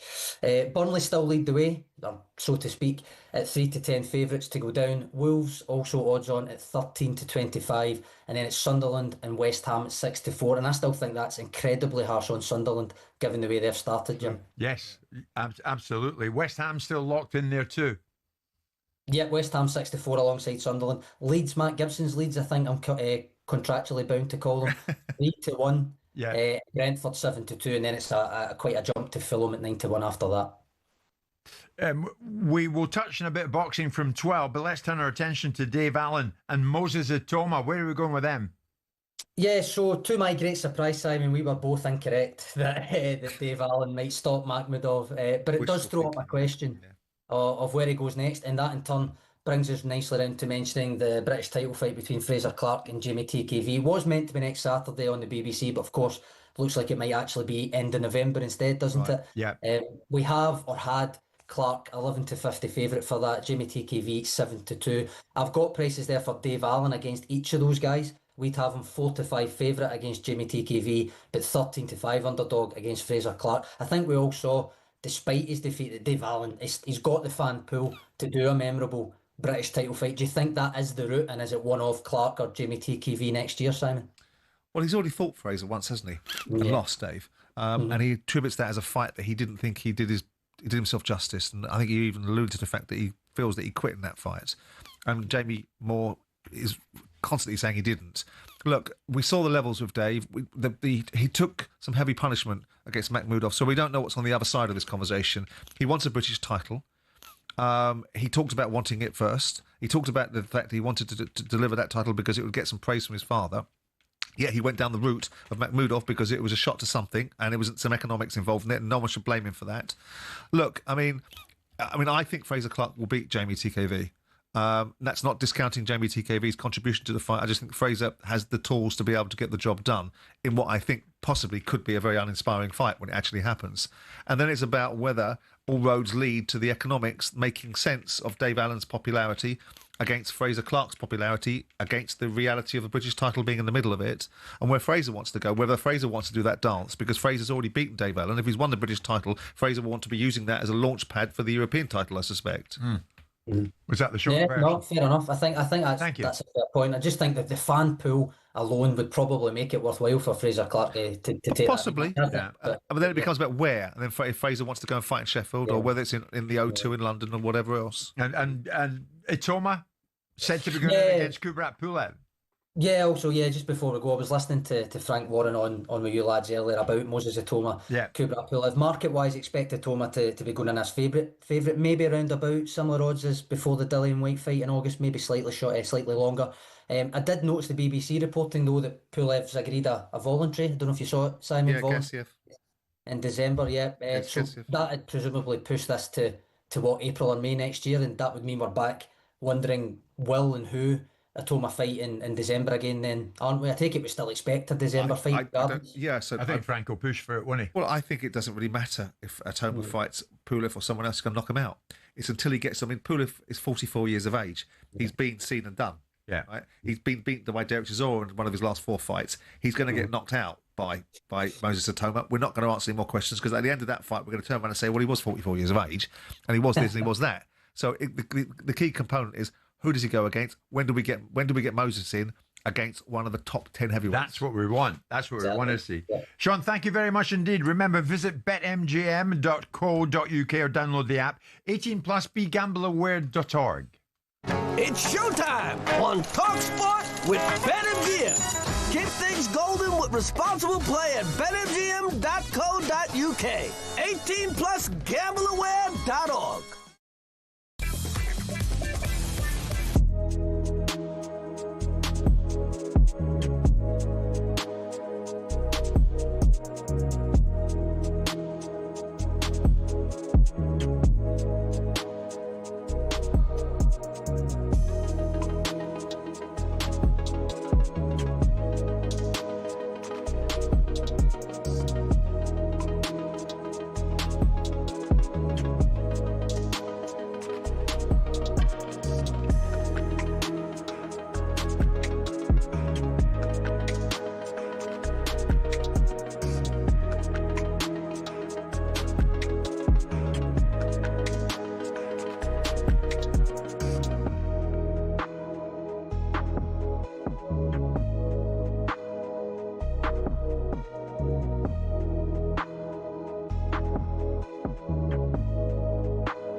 Now, that chance to win up to 100 grand. You better listen up if you wanted to be in there with a chance of winning it. Our biggest cash prize today has landed. We're going all in for you, giving you the chance to win that huge £100,000 completely tax-free. Here's how you can do it. 18 plus UK excluding Northern Ireland. For a chance to win, text the word cash to 83338 and you're in the draw. Text costs £2 plus one standard network rate message. You must have the bill payer's permission, or you can enter for free by calling 0330 880 3338. All entries must be received by the 6th of November at 4 p.m. This is a TalkSPORT limited promotion run on TalkSPORT, Talk and Virgin Radio UK stations. Full terms and conditions at talksport.com. Might not be a great idea to do this, but I'm going to delve back into. Why aren't we doing any quizzes that we touched upon later on? I'll get to a quiz idea. What you would like to do some kind of a quiz? Would you? No, I want to BetMGM pony up some money and do some quizzes like we were doing. Why would we drop those out of the roster? Gave me an opportunity to put my feet up for 10 minutes. Yeah, well, that's what. Yeah, exactly. When we do a quiz, you can go to sleep for a while. That's why you want one. FIFA and the city of Boston in the US of A have responded to Donald Trump's threat to relocate games during next summer's World Cup. For a reminder, anyone who needs to hear it, this was Trump when he was asked about Boston Mayor Michelle Wu and the city's suitability as a World Cup host. I love the people of Boston. I know the games are sold out, but your mayor is not good. There are worse than her. At least she's intelligent. You know, some are extremely low IQ. Those bother me more. She's intelligent, but she's radical left. And they're taking over parts of Boston. That's a pretty big statement, right? We could get them back in about 2 seconds. All she has to do is call us. We'll go in and take them back. If somebody is doing a bad job, and if I feel there's unsafe conditions, I would call Johnny, the head of FIFA, who's phenomenal, and I would say, let's move it to another location. And he would do that. He wouldn't love to do it, but he'd do it. Very easily he'd do it. Well, now we have a response to that from FIFA, who say in a statement, safety and security are of the utmost importance at all FIFA events worldwide, and it's ultimately the government's responsibility to decide what's in the best interest of public safety. We hope every one of our 16 host cities will be ready to fulfill all the necessary requirements for a successful 2026 World Cup. Right, isn't it? Not quite shutting it down, though, are they? Well, they probably can't, can they? I mean, if you raise the issue of safety, however, whatever your reasons for raising it are, but if you raise the issue of safety and then something happens that proves the point that safety wasn't considered the way it could have been, then everyone's caught in the crosshairs, aren't they?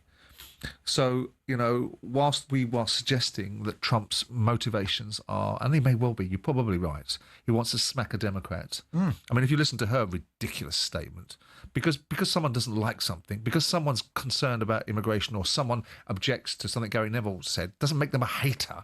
It just means they have a different point of view. It doesn't mean they're portraying or representing hate. Well, you did say that Infantino would end up politicking himself out of this situation. Yeah. This is what they're doing with that statement, isn't it? But it gives them nobody. Well, ultimately, because it offends nobody. It answers nothing. It doesn't tell you a definitive position, which means that no one's any the wiser at what will happen if the eventuality of a confrontation erupts between Trump and this particular individual in this particular state, i.e. Massachusetts. I think we're going to have to settle for World Cup threats right up until the opening ceremony, aren't we? Are we? I don't know. I mean, it depends how much oxygen. We're guilty of it. If you don't give oxygen to these things, then they don't get into the ether in the way that he is the president of the United I understand States. that, but when he opens his trap, we need to listen. But what I'm saying is sadly. the credence behind it, right? Because if there's no credence to it, and I know we had a debate about it yesterday, if there is a legitimate concern about safety, then it's nothing wrong with flagging it. If there are real issues, if that city has real resistance to the policies of Trump and his immigration policy, and there's going to be real backlash as a result of it, and they're going to grandstand, because people talk about Trump using the World Cup for politics. Plenty of other people are using it too, and they'll highlight their particular disputes about the immigration policy and the involvement of ICE and all that goes with it, because we heard, again, I make the point about those two professors that came on that talked about ICE officers coming into stadiums. We need to get them on again, incidentally. Sure, yeah, maybe I think they had a good scrub and wash and brush their curly hair. We'd get them on again.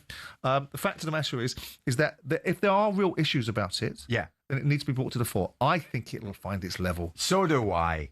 I think Boston will be a brilliant World Cup venue. It was before. Yeah. And if you remember last time round, because of the balance of people that live in that particular part of the world, hell of a lot of Portuguese, hell of a lot of Italians, cultures that are steeped in football. Yeah. They're going to be wonderful crowds. They're going to love it. And I suspect that it'll all be fine. Yeah. Like everything with Trump, he takes the oxygen out of the room, he makes his statement, he goes hard, he gets people to breathe in, and then the real circumstances come out in the end. Yeah. I kind of agree with that. The Premier League returns this Saturday. Nottingham Forest host Chelsea. It's live on talkSPORT. Here's the thing, though. It was suggested that Ange Postecoglou, of course, these days at Nottingham Forest, his future was in doubt. Winless in his first 9 games in all competition. And, of course, defeat on Saturday would see Forest, and this is the kind of thing that Marinakis will not want to see from distance, drop into the relegation zone. Ange was pretty defiant, though, going into this break. Do you think I'd be sitting here at the age of 60? I started in Australia when I was 32 years old in semi-professional football, and I'm here in the Premier League at the age of 60. Do you reckon I lack self-belief or don't like a fight? I didn't get here because of my connections. So, in fact, I've picked fights. I have, even in the schoolyard. I've picked fights with people who I knew would beat me up. That's the kind of person I am, so that's fine, you know. So, I get, like I said, I totally understand that. You know, it's kind of, you know, part of the fanfare around, you know, the Premier League that there needs to be a manager who's always, under the spotlight. I get that. It's my turn at the moment. But I think, like most other managers, I think we actually enjoy this bit. I'd be surprised if there were many managers that don't enjoy, having a kind of challenge in the hands that I have at the moment. The problem there is, I like Ange. I met him and chatted to him, I think on a day that they played, I don't know, it was at Aston Villa. But anyway, that's by the by. It's nobody's turn at the moment to be under the spotlight. He's being spoken about in these terms because he can't win a football match at the moment.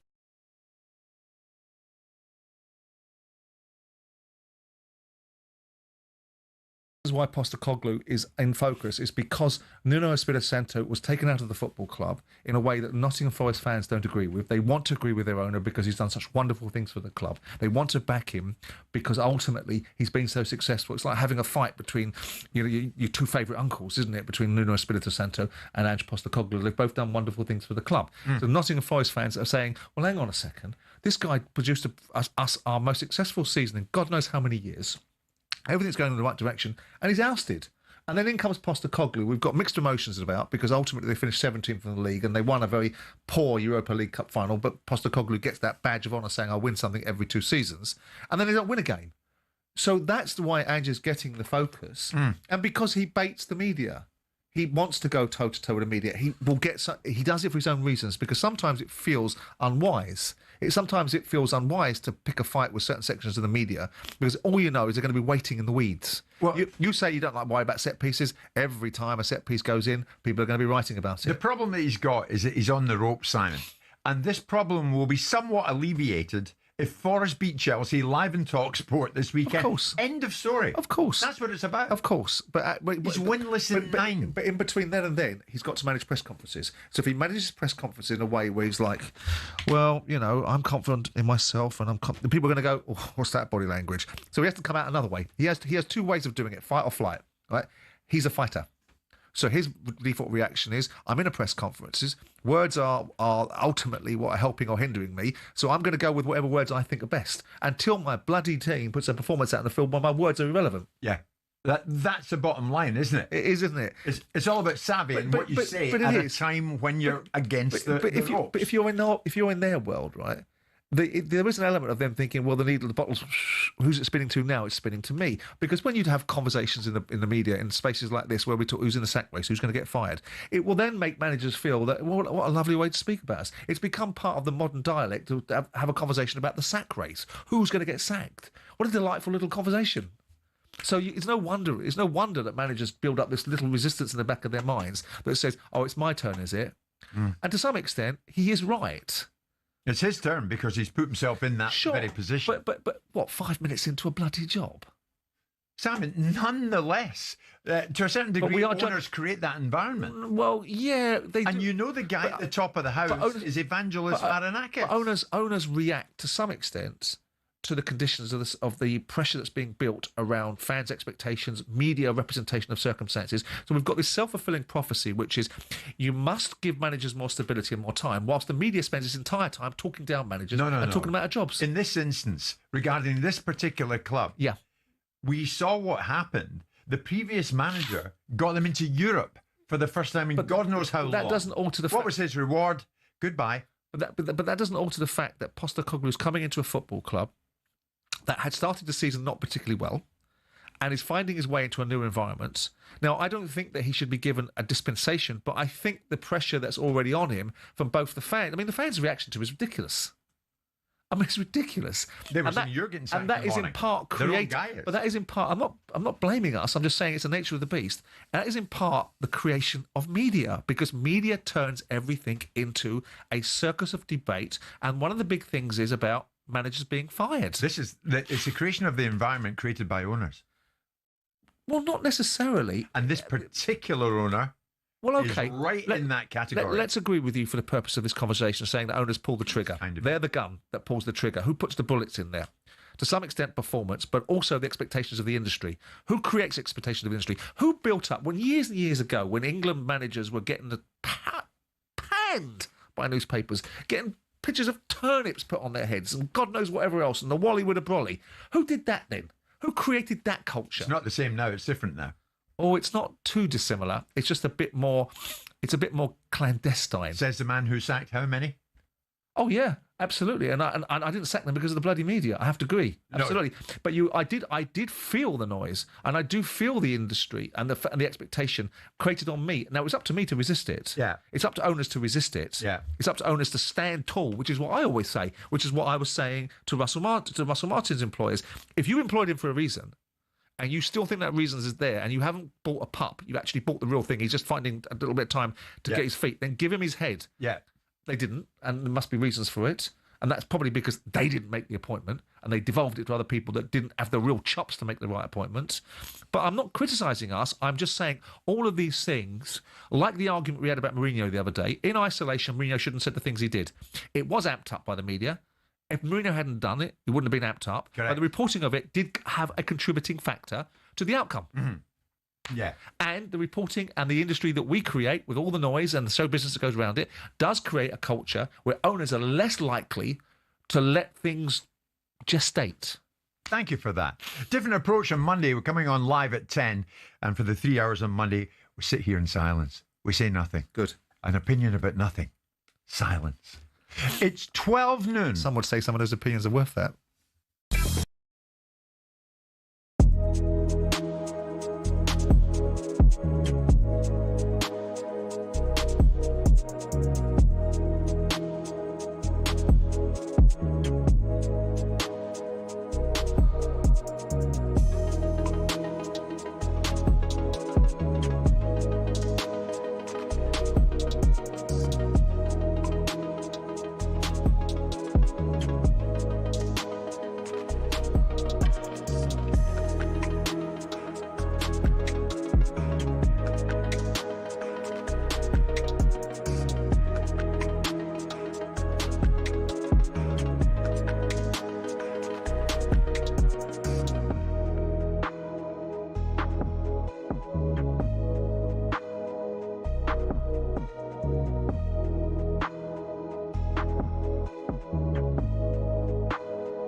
talkSPORT Sports Update, powered by the Nissan Van Range, helping business owners to work better and live better. Search Nissan Vans or head to your local Nissan Van Centre. 3 minutes past 12. Good afternoon. Here are your sports headlines on talkSPORT. At an inquest in Manchester, coroners have indicated that the late, great Ricky Hatton took his own life. The 46-year-old was found unresponsive at his home by manager Paul Speak just over 1 month ago. Thousands packed the streets of Manchester at his funeral last week. With the Premier League set to vote on alternatives to PSR, including limits to what clubs can spend on transfers and wages, Simon Jordan's stance is crystal clear, pardon the pun, that FFP preserves the status quo. If you're Aston Villa and you're Newcastle and you're Nottingham Forest, how do you get to where Liverpool, Arsenal, Manchester United, Manchester City and Chelsea are? The answer is you can't, or you have to wait several generations to be able to achieve it. We're hearing talk from Celtic that Brendan Rodgers could decide to leave for a second time at the end of this season. Our chief football correspondent, Alex Crook, says if that happens, it could light the fuse of a managerial merry-go-round in the Premier League. Because Oliver Glasner at Palace is coming to the end of his contract, Marco Silva at Fulham, and Andoni Iraola, very sought after by some top clubs, is in the same situation at Bournemouth. You would think all of those trio would be interested in a manager with the CV of Brendan Rodgers. To the oval ball now, England fly-half George Ford has told talkSPORT Mike Tyndall's new breakaway franchise league, R360, is making lads consider their future in the game. A lot of players have had discussions with the new league. So it is spoken about, look, from a financial point of view, it is significantly different what lads the numbers the lads have been offered and talking about. Ford signed a new 3-year deal at Sale Sharks to ensure his continued eligibility for England. And Emma Raducanu has ended her season early after struggling physically on court in China. It means she might not be able to get seeding for January's Australian Open. talkSPORT News. MPs are going to hold a formal inquiry into the China spying case, and there are legal troubles for Johnson & Johnson over allegedly dangerous talcum powder. More from the news team at past. talkSPORT weather with QuickFit. Come rain or shine, we've got your electric car covered with 400 EV ready centres, so you can drive away happy every time. Across Scotland, sunny spells, but mostly cloudy elsewhere, with drizzle expected in the southeast. A few showers across northeast Scotland too. Brighter later in the west.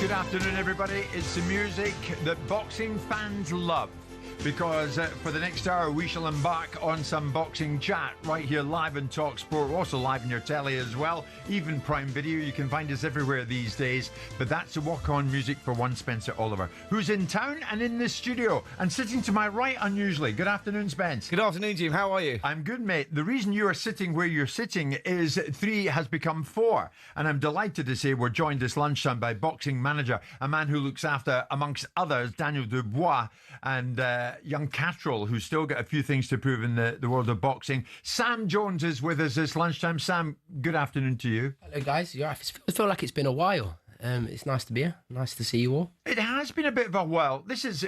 I don't think you've been in our new studio. No, it threw me off a little bit. I've done the Simon's the You've podcast. been downstairs, haven't you, with us? Yeah, I've been down there, but I've not seen this there. I quite like the layout now, but it was a... That's Thank good. you. Threw me off a bit. That'll be pleasing for the set creators, won't it? Sam, because I've signed it off. Indeed.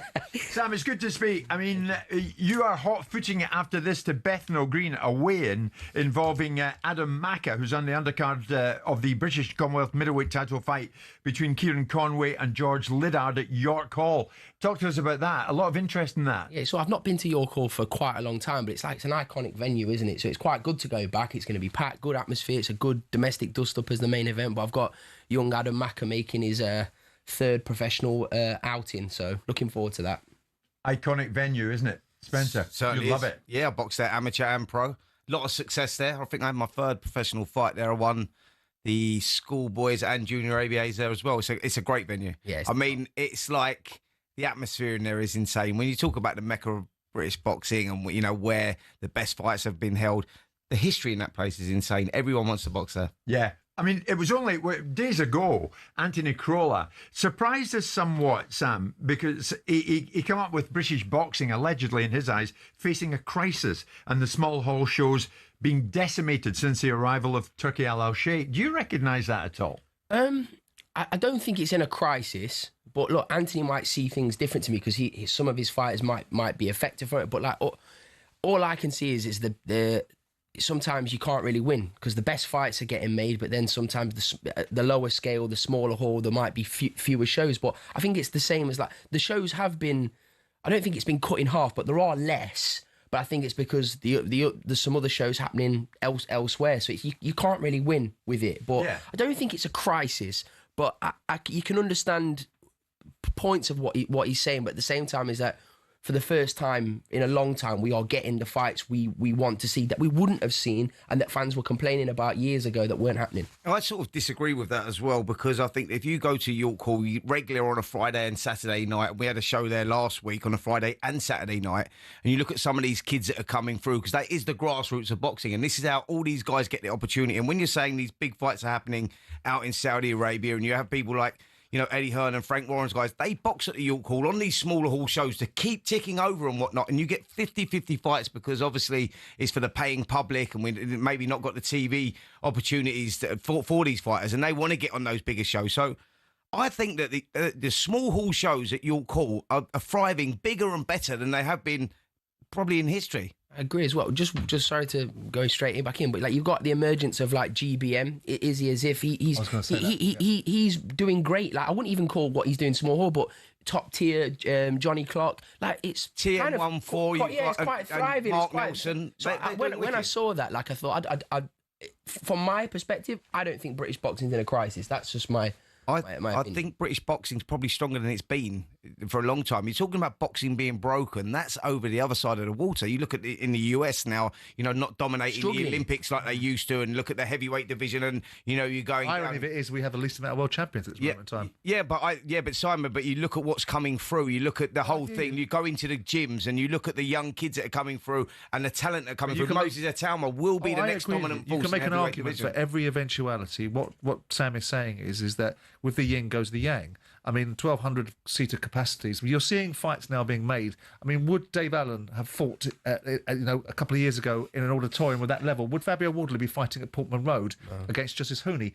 Because everything's been has ridden up a level. So actually, some of these fights might have found themselves in different environments, and you can't necessarily say that's a bad thing. And Anthony Crolla might be having some experiences with the fighters around him. Yes, but that's not necessarily an observation on the entire perspective, is it? Listen, Sam. Here's the thing: the life of a boxing manager. I mean, has it been a better time to be in this industry than right now? I mean, yours is an interesting journey, is it not? And for any youngsters out there who want to aspire to get and work in the field of boxing, your journey from working in a car dealership in Derby, you work along some of the top boxers in the fight game. It's an auctioneer. I worked in the auctions. Why does that not surprise you? In a place called Measham. So yeah, I did that for quite a few years. But fantastic. I've done every job. It's not just that. I've stacked shelves. I've driven a little electric car around a factory dropping parts. I've done every job there is. But it's character building. What was the moment you get into boxing? There wasn't really a specific moment. I'm a fluke, to be honest with you, Jim. I've just turned out to be really good at it. But it's a lot of self-belief. It's a lot of self-belief. You've got to have a strong pair. Believe in yourself. A strong pair, and believe in yourself and self-belief, and be a strong communicator. Yeah. I always feel like in life, if you want to get anywhere, whether how clever you are, I know loads of clever people, but they're not really where they need to be because they're not a strong communicator. So I think strong communication skills and good negotiation skills will get you quite far. Well, it's such an interesting journey, Sam, and I've known you quite a time now. But you were the manager of Joe Joyce when he beat Daniel Dubois. Yeah. Simon and I were there in that fight in 2020. I remember Simon was sat just behind me with a little face mask on. I remember it. Remember that? Like an eerie chapel, wasn't and it? Now, in a strange, curious twist of fate, you now manage Daniel Dubois. Looking after Daniel, yeah. But that's how it works in your business, or is it? Yeah, I just don't like when you take things personally. Because at the time, I remember doing the show was on Good Morning Britain with Frank, and we kind of had to, in Frank's defence, Frank's got a lot of stick for the build-up, saying, you promote both of them, but we had to kind of sell the fight because Daniel and Joe weren't the biggest of talkers. So I had to obviously play my role with Joe, and Frank played his role with Daniel, and I think we did it really well. And unfortunately, it got cancelled because of COVID. So then it got rescheduled a couple of times, and then, as you say, we went. I can't remember where it was. It was in. It's in Westminster. Yeah, it was. Mansion House, wasn't it? It was such a strange event, but yeah, the build-up was great, and it's not personal. It's just making the fight as big as it can be. And I always stayed in contact with Daniel's dad after that, to be honest with him. We used to send a few messages here and there, but not that I thought I would end up working with Daniel. But it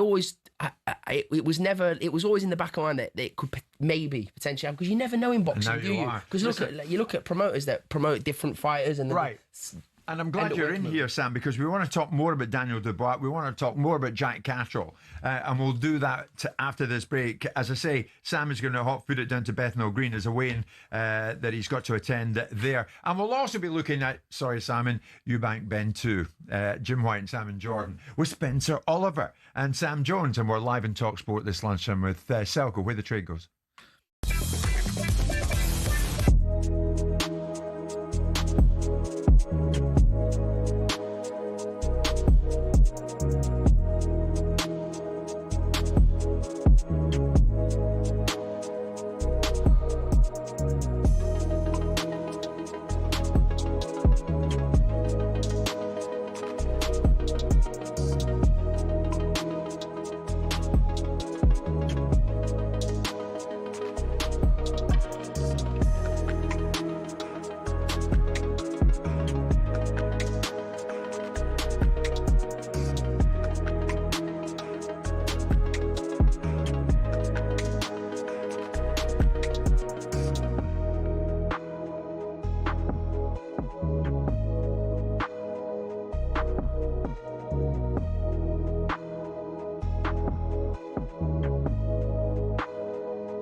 Thursday lunchtime, we're talking boxing. Spencer Oliver in studio with us. So too, boxing manager Sam Jones alongside Simon. Sam Jones, there's a message going through there. I like the sound of this guy, Sam Jones. Seems to know what he's talking about. You're certainly not short in confidence, are you, Sam? I was sending myself the message to talkSPORT while it was happening. He's not short in confidence, that is for sure. Sam, as I said in the introduction, you're now managing Daniel Dubois. And interestingly, some weeks ago, I spoke to Daniel Dubois, who spoke about you and how it came to be that you were in his camp now as his manager. He does a lot of work behind the scenes, as I've seen myself. He's not just a big mouth. He does a lot of work behind the scenes for you as well, and he talks up for you. So, and moving forward, a sort of new beginning for me. So, I just need to get everything right. Once I'm right, 100% right, whoever I land on, I can take him out. And just covering up little gaps in my defence and things like that. I'm going to be the full article when I come back. All the guys in the heavyweight division, they're all the guy, especially the one who has the belts. And if the belts fragment or whatever, stuff like that can happen. Whatever way I can become two-time heavyweight champion. That's where I'm going. That's nice to know, Sam. You're not just a big mouth, according to Daniel. And only Daniel could express it like that, couldn't he? Absolutely. Listen, Danny's got his own way of saying things. But listen, if you were just a big mouth, you wouldn't last long in boxing. You've got to have other strings to your bow. You've got to do that. But so bring us up to date. When can we expect to see Daniel Dubois in the ring again? I would say the very first part of next year is more realistic. But we are due to speak to Frank and George again about Daniel's next move. But one thing I'll tell you is, and this is definite, it will be a big fight. It won't be no come back, get me. Daniel's at that high level now. He's an elite level heavyweight. It will be a big fight and a meaningful fight. Yeah, does that fall into your thinking as well, Spencer, that it would have to be somebody up there that obviously would raise a crowd? Absolutely. I think that with Daniel Dubois is that type of character where it's not about a rebuilding process. It's not about, regaining the confidence. He's not that guy. Daniel Dubois will want to just get straight back on the saddle. And if that means going in with whoever's world champion at the time, he'll do that. That's the character that Daniel is. I think that, a loss doesn't really determine where Daniel's at in his career. His thought process is not like that. I've been lucky enough to work closely with him in recent times with Don Charles in the gym, so I know the way the kid ticks, and I know Why is it different, Spence? I mean, he had to go through a rebuild after losing to Joe Joyce. Yeah. Anthony Joshua goes through a rebuild. Why is Daniel Dubois different people? Different, even though he went through a rebuild and had to fight Kevin Lorena and had to fight other people. I'm saying now he's been world champion. Daniel Dubois is just that individual where he will go, I don't need a warm-up fight. I will go straight. Like Tyson Fury's that guy as well. Tyson Fury won't go if it's not about rebuilding. Anthony Joshua is a thinker, an overthinker in many ways. So he will need that rebuilding, gaining that confidence again. I'm just saying that Dubois falls into that place of, the rebuilding thing is not necessary for him. There's a text going through. Many members of the boxing public get in touch while we're on air, Sam, and that's how we like it. Daniel can have Sam Jones as his manager, that's fine.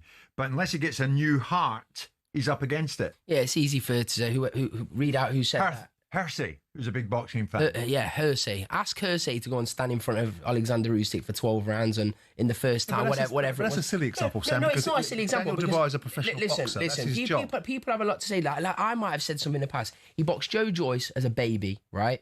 He got his eye socket fractured. He's getting it jabbed constantly. You was there, Simon. And he was out of that fight.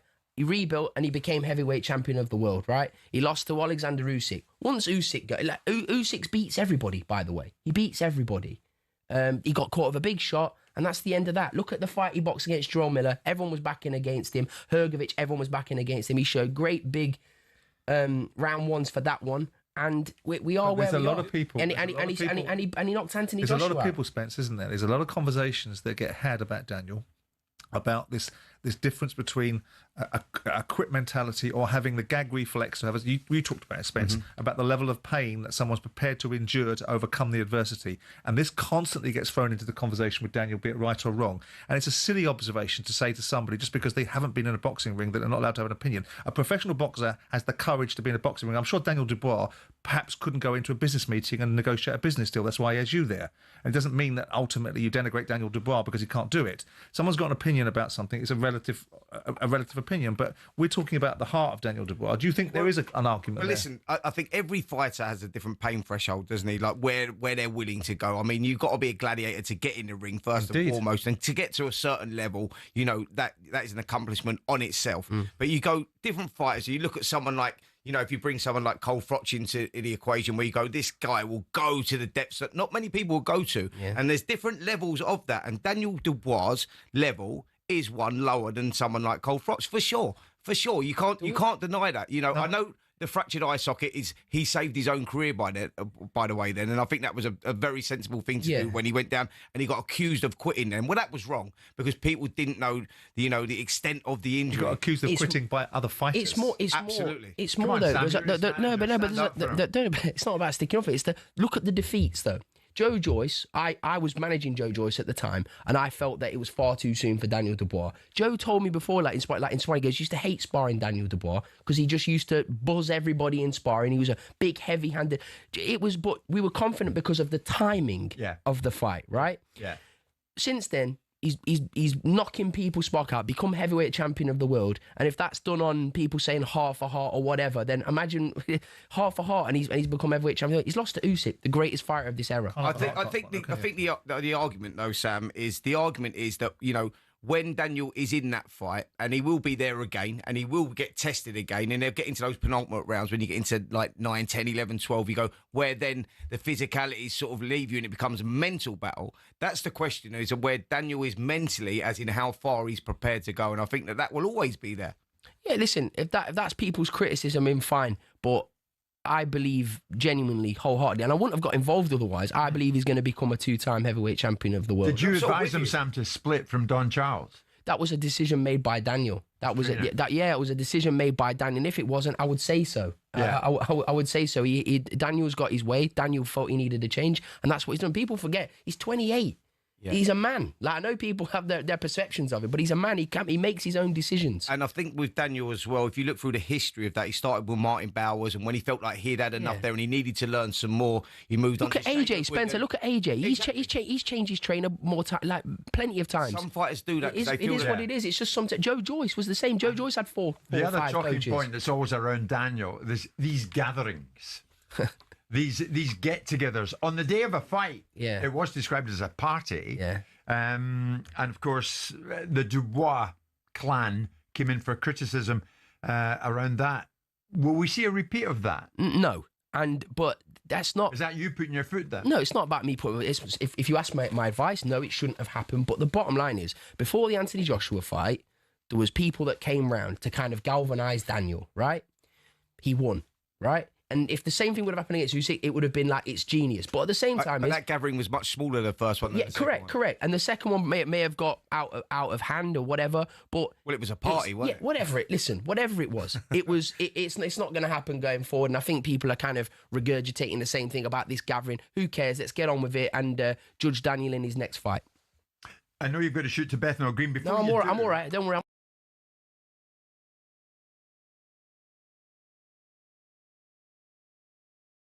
From Eubank Bend 2, and the undercard features one of Sam's fighters, Jack Catterall, who takes on Eko Essuman. Yeah. The world title still beckon for Jack. Yeah, absolutely. It's like, me and Simon have had this conversation before. It's like, he deserves a world title fight. I know Jack deserves to become a world champion, but it's not as simple as, right, let's get Jack the Lewis Crocker fight. Because Lewis Crocker, good fighter, great win last time out. He'll look at Jack and think, hard night's work, no thank you. So it's about positioning Jack in the correct fights to get him where he needs to be. Eko Essuman, I think, will complement Jack's style. He's a great fighter, Eko. He's a tenacious, come forward, strong fighter. But I think Jack Catterall will look $1 million in that fight. Great. There's one message there, Sam. Can't wait for that. Catterall against Essuman. I'm really looking forward to that. If you've got another 5 minutes, do you want to wait until after the break? We'll finish this off. Go on then, let's go. You're a very nice person. No Sam problem. Jones, sing with us live in studio. Not.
Jude Bellingham is expected to have talks with Thomas Tuchel soon about getting back into the England squad.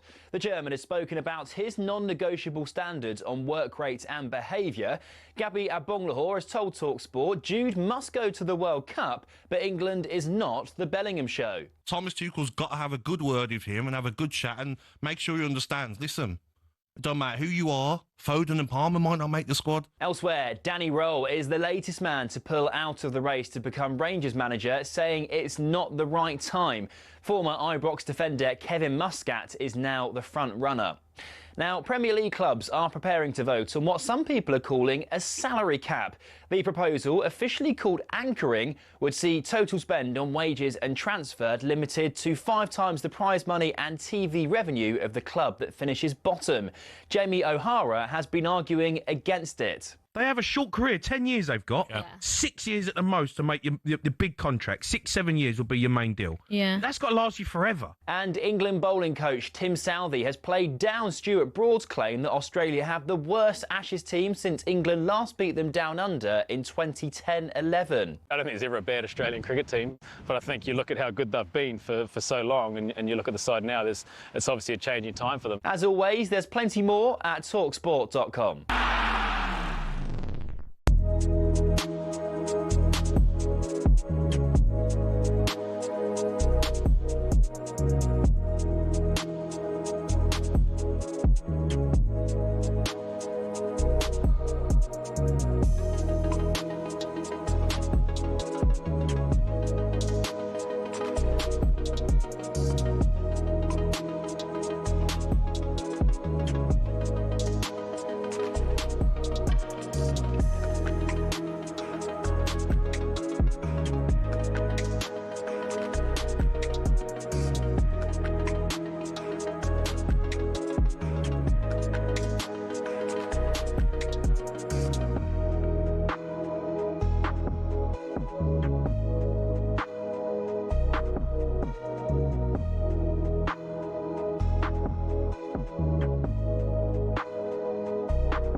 Boxing update on talkSPORT with DAZN, the global home of boxing. Sign up now at dazn.com/boxing.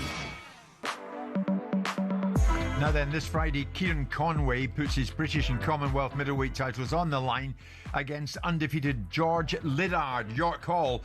Watch it live this Friday only on DAZN. Sam Jones, boxing manager, looks after Daniel Dubois.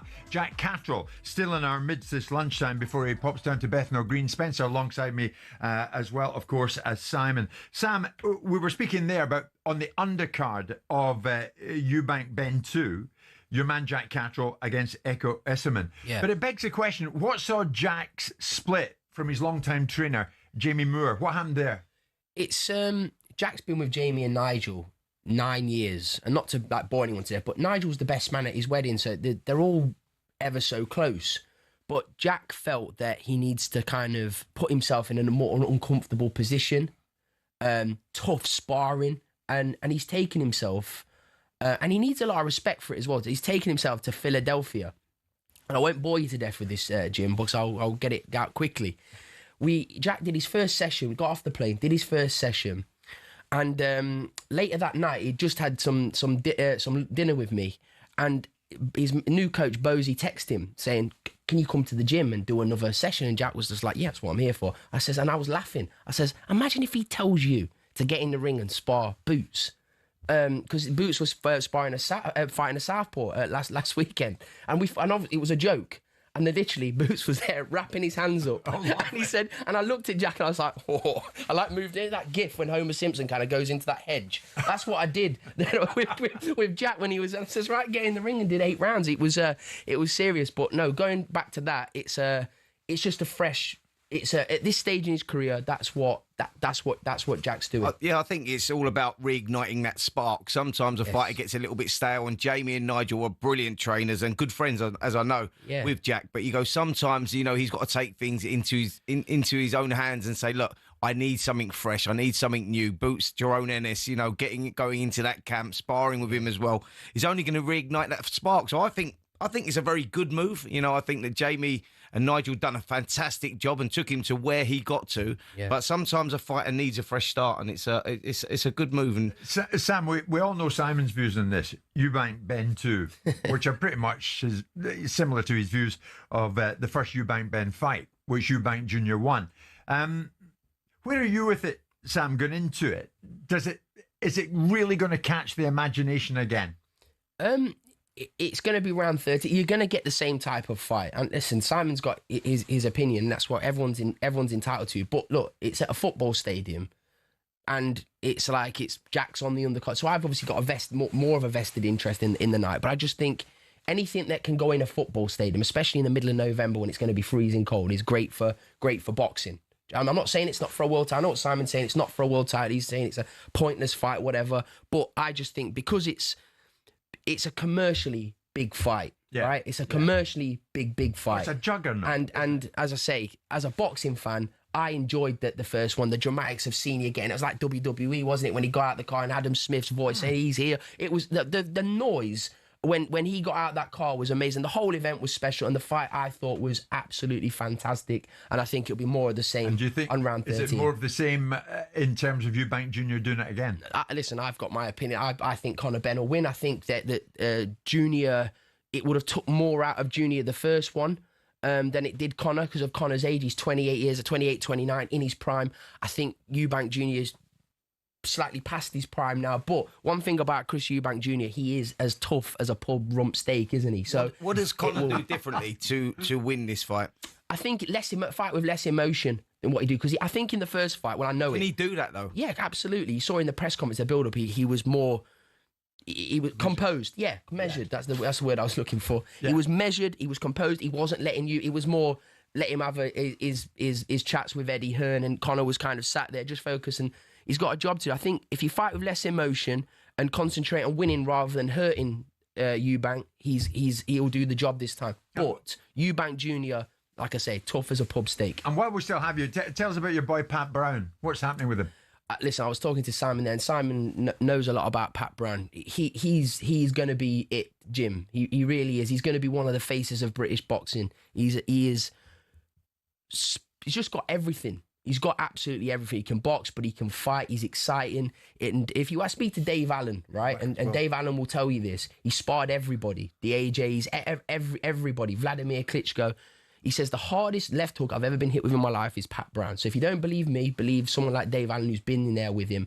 Pat Brown's going to be a world champion. Pat Brown's on the rise, is he? I come across Pat Brown actually in the Summer Olympics. He was unfortunate out there. He had a tough fight and didn't go through. But you look at the styles and you go, that's the kid out of all of them that will do well in the professional ranks. And he's proven this right. Big character, by the way, as well. Very charismatic, good-looking kid as well. He is, but he's very infectious. There's something about him that you like, and he can deliver in the ring as well. So, yeah, keep your eye on Pat Brown for sure.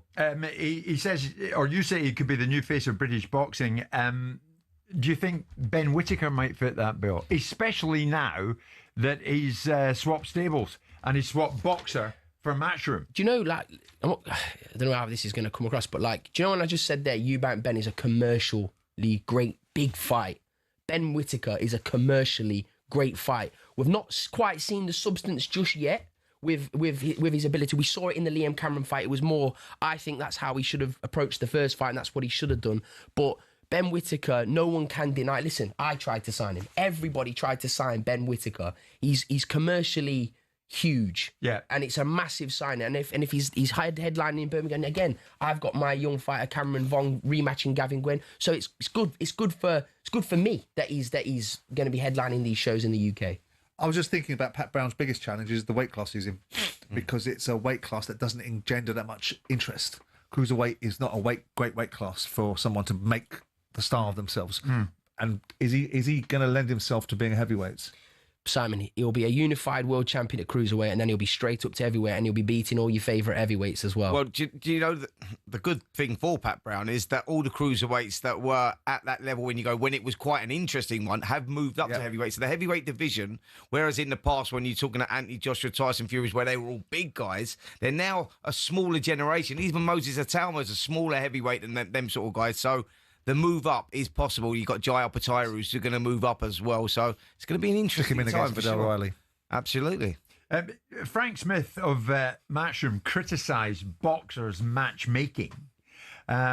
Just in the passing, Ben Whittaker, new in the Matchroom stable, will headline against Benjamin Gavazzi in Birmingham. How's that for matchmaking, if you like, Sam? It was always going to happen. Like, I think they want to kind of strip it back a little bit and showcase how good he is. Going through the... Listen, what made Ben... I know Simon said Ben Shum unearthed Ben Whittaker, but it's kind of like if you go shopping for a big multi-million-pound house, Simon, you say, look at my house, look what I've unearthed. It's not what you've unearthed. You're the highest bidder for the house, and you've got a pretty house. It's when you start putting extensions on and all that kind of thing. But that's with Ben Whittaker. Ben Whittaker is a star, and they're just going to have to do what's made him very famous. Go through the repertoire, the showboating, and then they're going to... Because they're eventually going to have to put him in the deep end. But I think... I don't know. Frank and Ben Shalom, Frank Smith and Ben Shalom have never really got on that well. So there's never going to be like amazing comments either way. No. Well, you had a tilt at Frank Smith's comments, did you not? Yeah. What did you take exception to? Well, I just think if you've won, you've won. I mean, I think the comment about unearthed was then qualified by talking about the vision arriving. And if people had wanted him, if people had wanted Ben Whittaker, irrespective of how much Ben Shalom threw at him, if you wanted him, they wanted Anthony Joshua, they got him. Yeah. If they wanted Ben Whittaker that much, they'd have got him then. So that was my point about unearthing. It was more to do with the vision being delivered by Shalom and his activities with Ben Whittaker. You call Frank Smith classless, didn't you? Yeah, because I think if you win something, you don't need to laud it and be so smug about it. Right. I know that Eddie's had a conversation back. I mean, I don't have any issue with these guys. No? No, I don't. The digital guys, other guys like IFL, and they take little contents, little snippets of what someone says, they mischaracterise it, misrepresent it, like the video that was done for Whittaker. I said, not original, but bloody good. The bloody good bit was dropped out, and the question was put to Eddie Hearn. Simon says it's not original, and of course Eddie's going to go, well, of course it's not original, it's Jerry Maguire. Right, state the obvious. Right. Now, Frank Smith is someone that I couldn't pick out in a lineup. The only time I ever met him is when he came up to me and wanted to say hello to me at the Robert Hellenius Anthony Joshua press conference.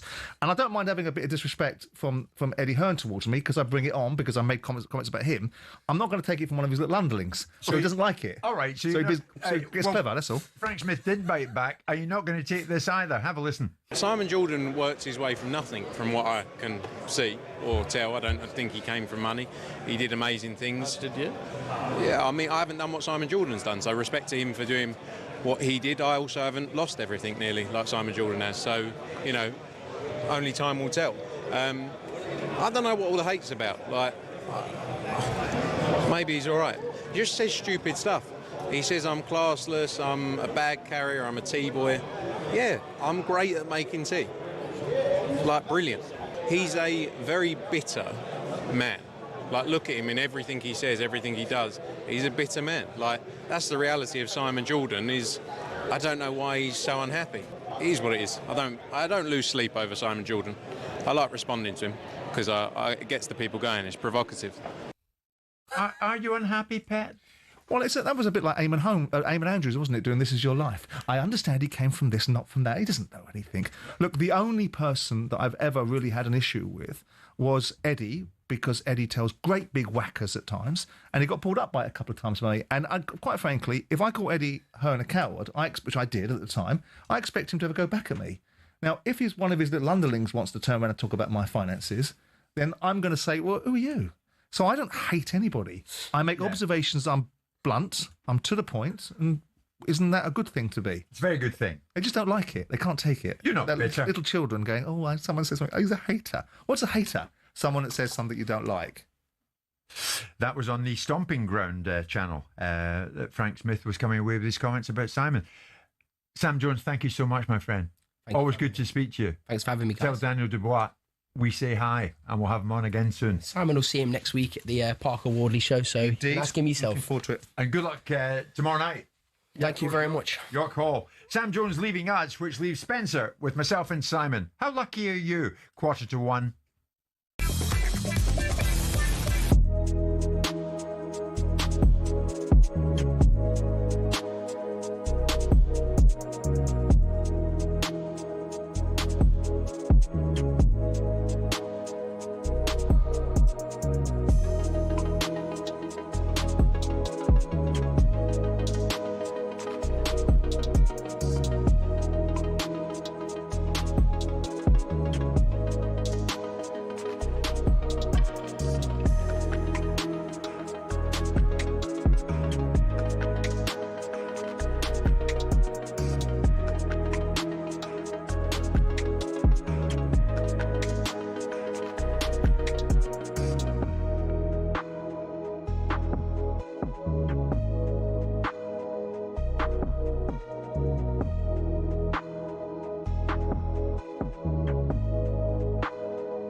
Jim White, Simon Jordan, Spencer Oliver. Just a reminder, the unbeaten British heavyweight Fabio Wardley, very popular fella, he's going to fight the former world champion Joseph Parker at London's O2 Arena on the 25th of this month. So it's just around the corner. All the big names join us on this boxing hour right here on a Thursday on talkSPORT. And Fabio's trainer, Ben Davison, joins us live as we finish off our hour this lunchtime. Ben, good afternoon. Fabio, how is he? He's good. He's in a great place. Finished up his sparring yesterday, so ready and raring to go. He's Fabio's one of those guys that, you know, is very unpredictable, isn't he? We saw that against Justice Hooney last time. What we found out about him, that he has a lot of character. He can hang in there. He doesn't lose heart, which is an important quality. But going in here against someone of Joseph Parker's credentials, do you think that this is a fight that Fabio can win on points? That's what I wanted to say. Or have you been training for the knockout?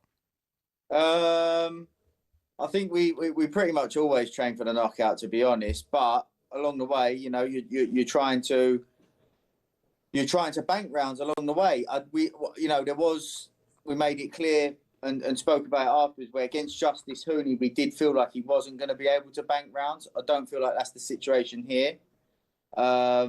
But we do see paths to victory for Fabio via knockout. So, you know, there's certain situations, scenarios that he's been drilling and working on to hopefully create that. So what makes the difference, Ben? You felt like against Hooney he couldn't bank the rounds, and it was a knockout that you needed, and you was going to accept coming from behind in that one. What makes the difference then between that and the Joseph Parker fight? How does he bank the rounds against Parker? I just think Hooney's got a very, very good IQ. I think he's a very underrated boxer, but there was situations there where he was going to leave himself exposed and leave himself in a situation where Fabio could hurt him. And we made that clear. You know, it was a bad style matchup for Fabio. He was the last on our choice, to be honest. We originally, it was Gerald Miller, then was trying to get the Filip Hrgovic fight. That didn't come off. And then it was, you know, Justice Hooney was the only one that was available with a late replacement. It wasn't, to be honest with you, it wasn't a good style matchup. And we made that clear. But, you know, Fab wanted the show to go on and decided to go over it anyway. And we knew that he could have won that fight by knockout, but we knew it was going to be a not without coming through some sticky patches.